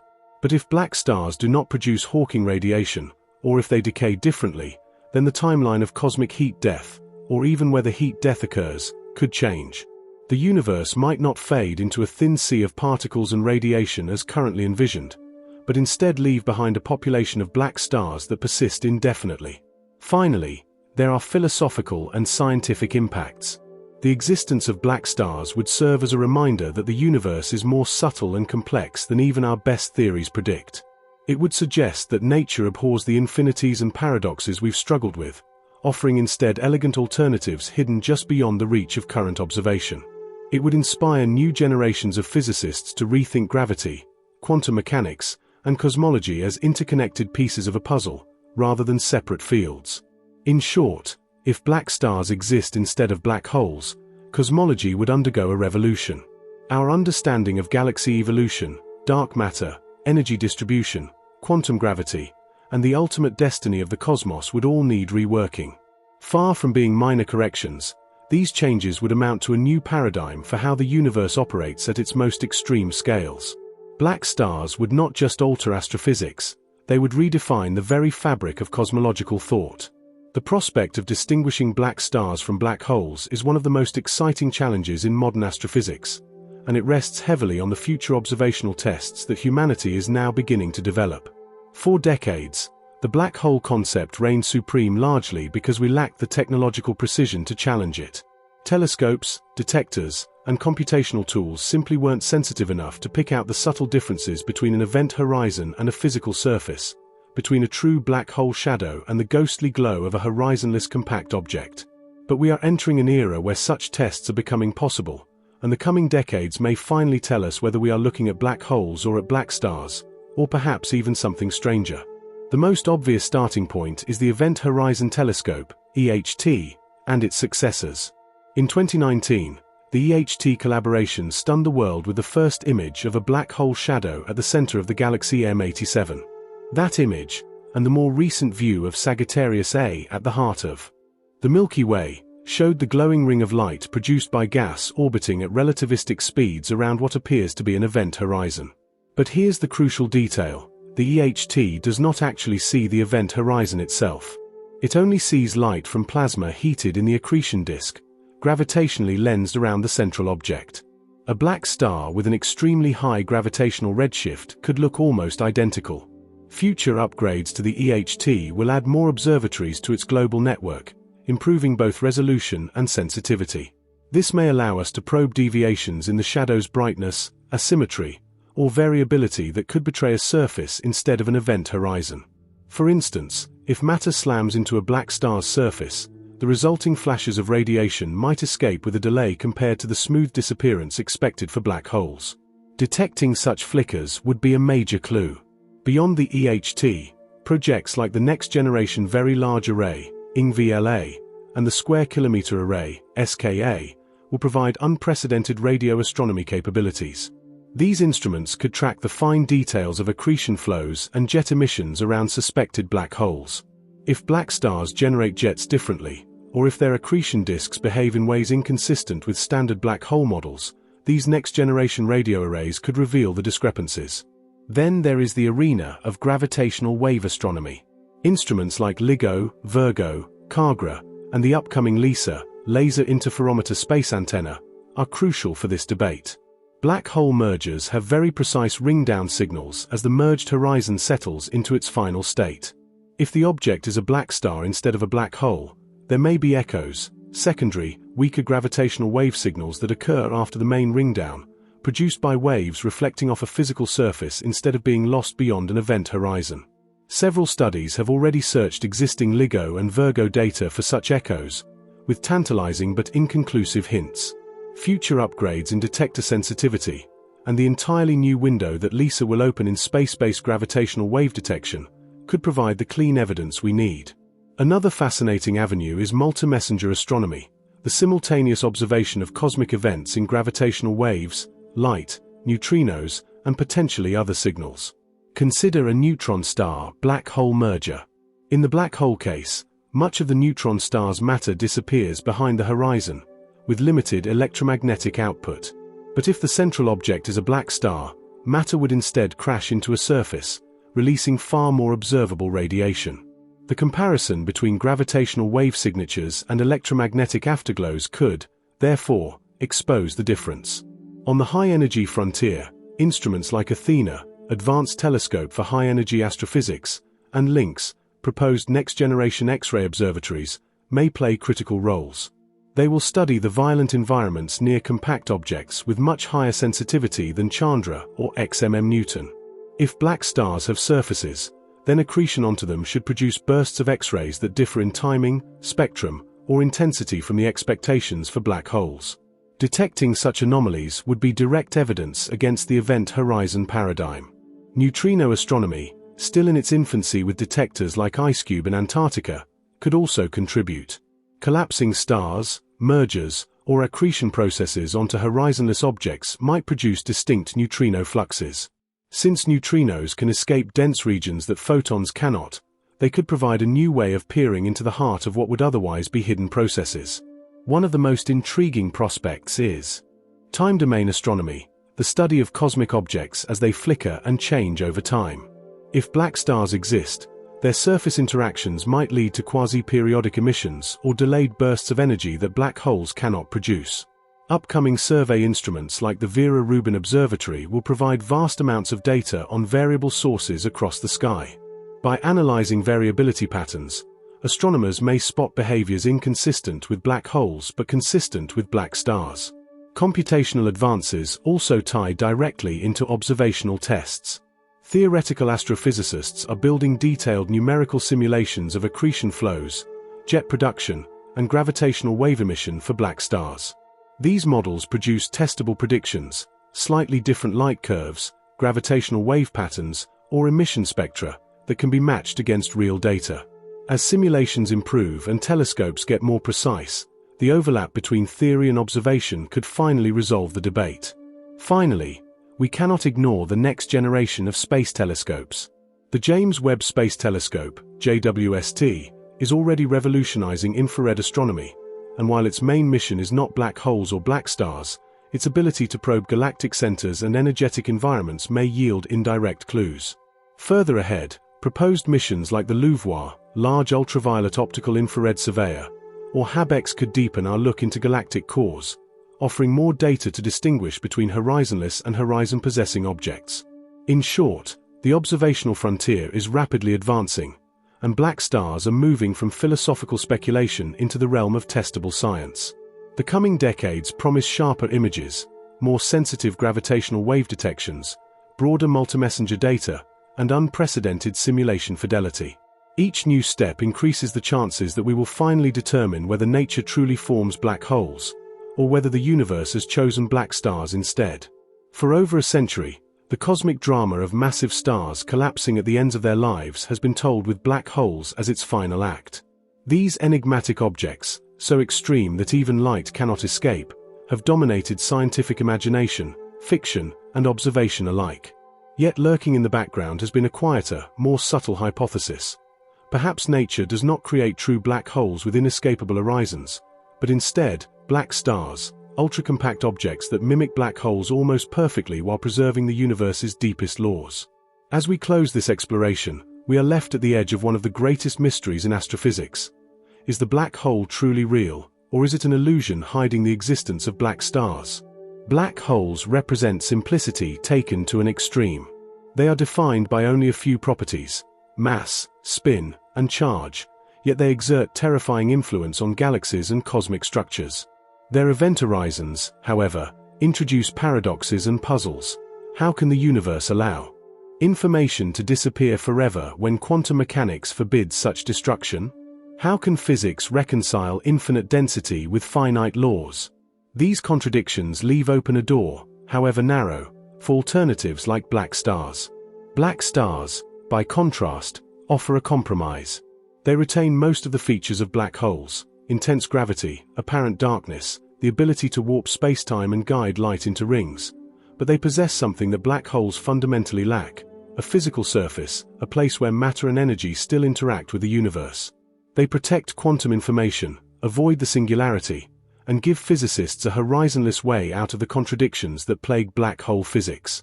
If black stars exist, they may be the true guardians of cosmic law, ensuring that the universe never breaks its own rules, even in its most violent corners. The difficulty, of course, is evidence. From telescopes and detectors, black holes and black stars look nearly identical. Both appear as voids surrounded by radiant disks of plasma. Both influence stars and gas around them in the same way. Both can launch relativistic jets. Even their silhouettes, like the famous image of M87, may appear indistinguishable. But physics thrives on subtlety, and it is in the tiny differences, an afterglow here, an echo there, a flicker where there should be silence, that the truth may finally emerge. The next few decades of science will be decisive. Gravitational wave detectors, radio arrays, high-energy X-ray observatories, and multi-messenger collaborations will push us closer to distinguishing whether horizons truly exist. If echoes in gravitational waves are confirmed, or if delayed flashes from collapsing stars are found, the black star will move from speculation to reality. If not, the black hole will stand vindicated as nature's true outcome of collapse. Either way, the journey is as important as the destination. Exploring the possibility of black stars has already deepened our understanding of quantum theory, relativity, and the nature of spacetime itself. It has forced us to ask questions that black holes had lulled us into taking for granted. It has tied the fate of collapsing stars to the fate of information, the fabric of reality, and the ultimate limits of knowledge. Perhaps, in the end, the universe is not so simple as to give us black holes alone. Perhaps it has room for both black holes and black stars, coexisting, born from different conditions, each playing its role in shaping galaxies and cosmic history. Or perhaps black stars are nature's hidden truth, the real actors behind the curtain of what we call black holes. The mystery remains open. Until the instruments of tomorrow sharpen their gaze enough to pierce the shadows, we are left with the tantalizing uncertainty. When the most massive stars collapse, do they truly form black holes? Or are they becoming black stars, the most dangerous, deceptive, and law-preserving stars in the universe? This video is for educational or entertainment purposes only, and information provided in the video may be incorrect. If you enjoyed the video, consider subscribing to the channel and like the video.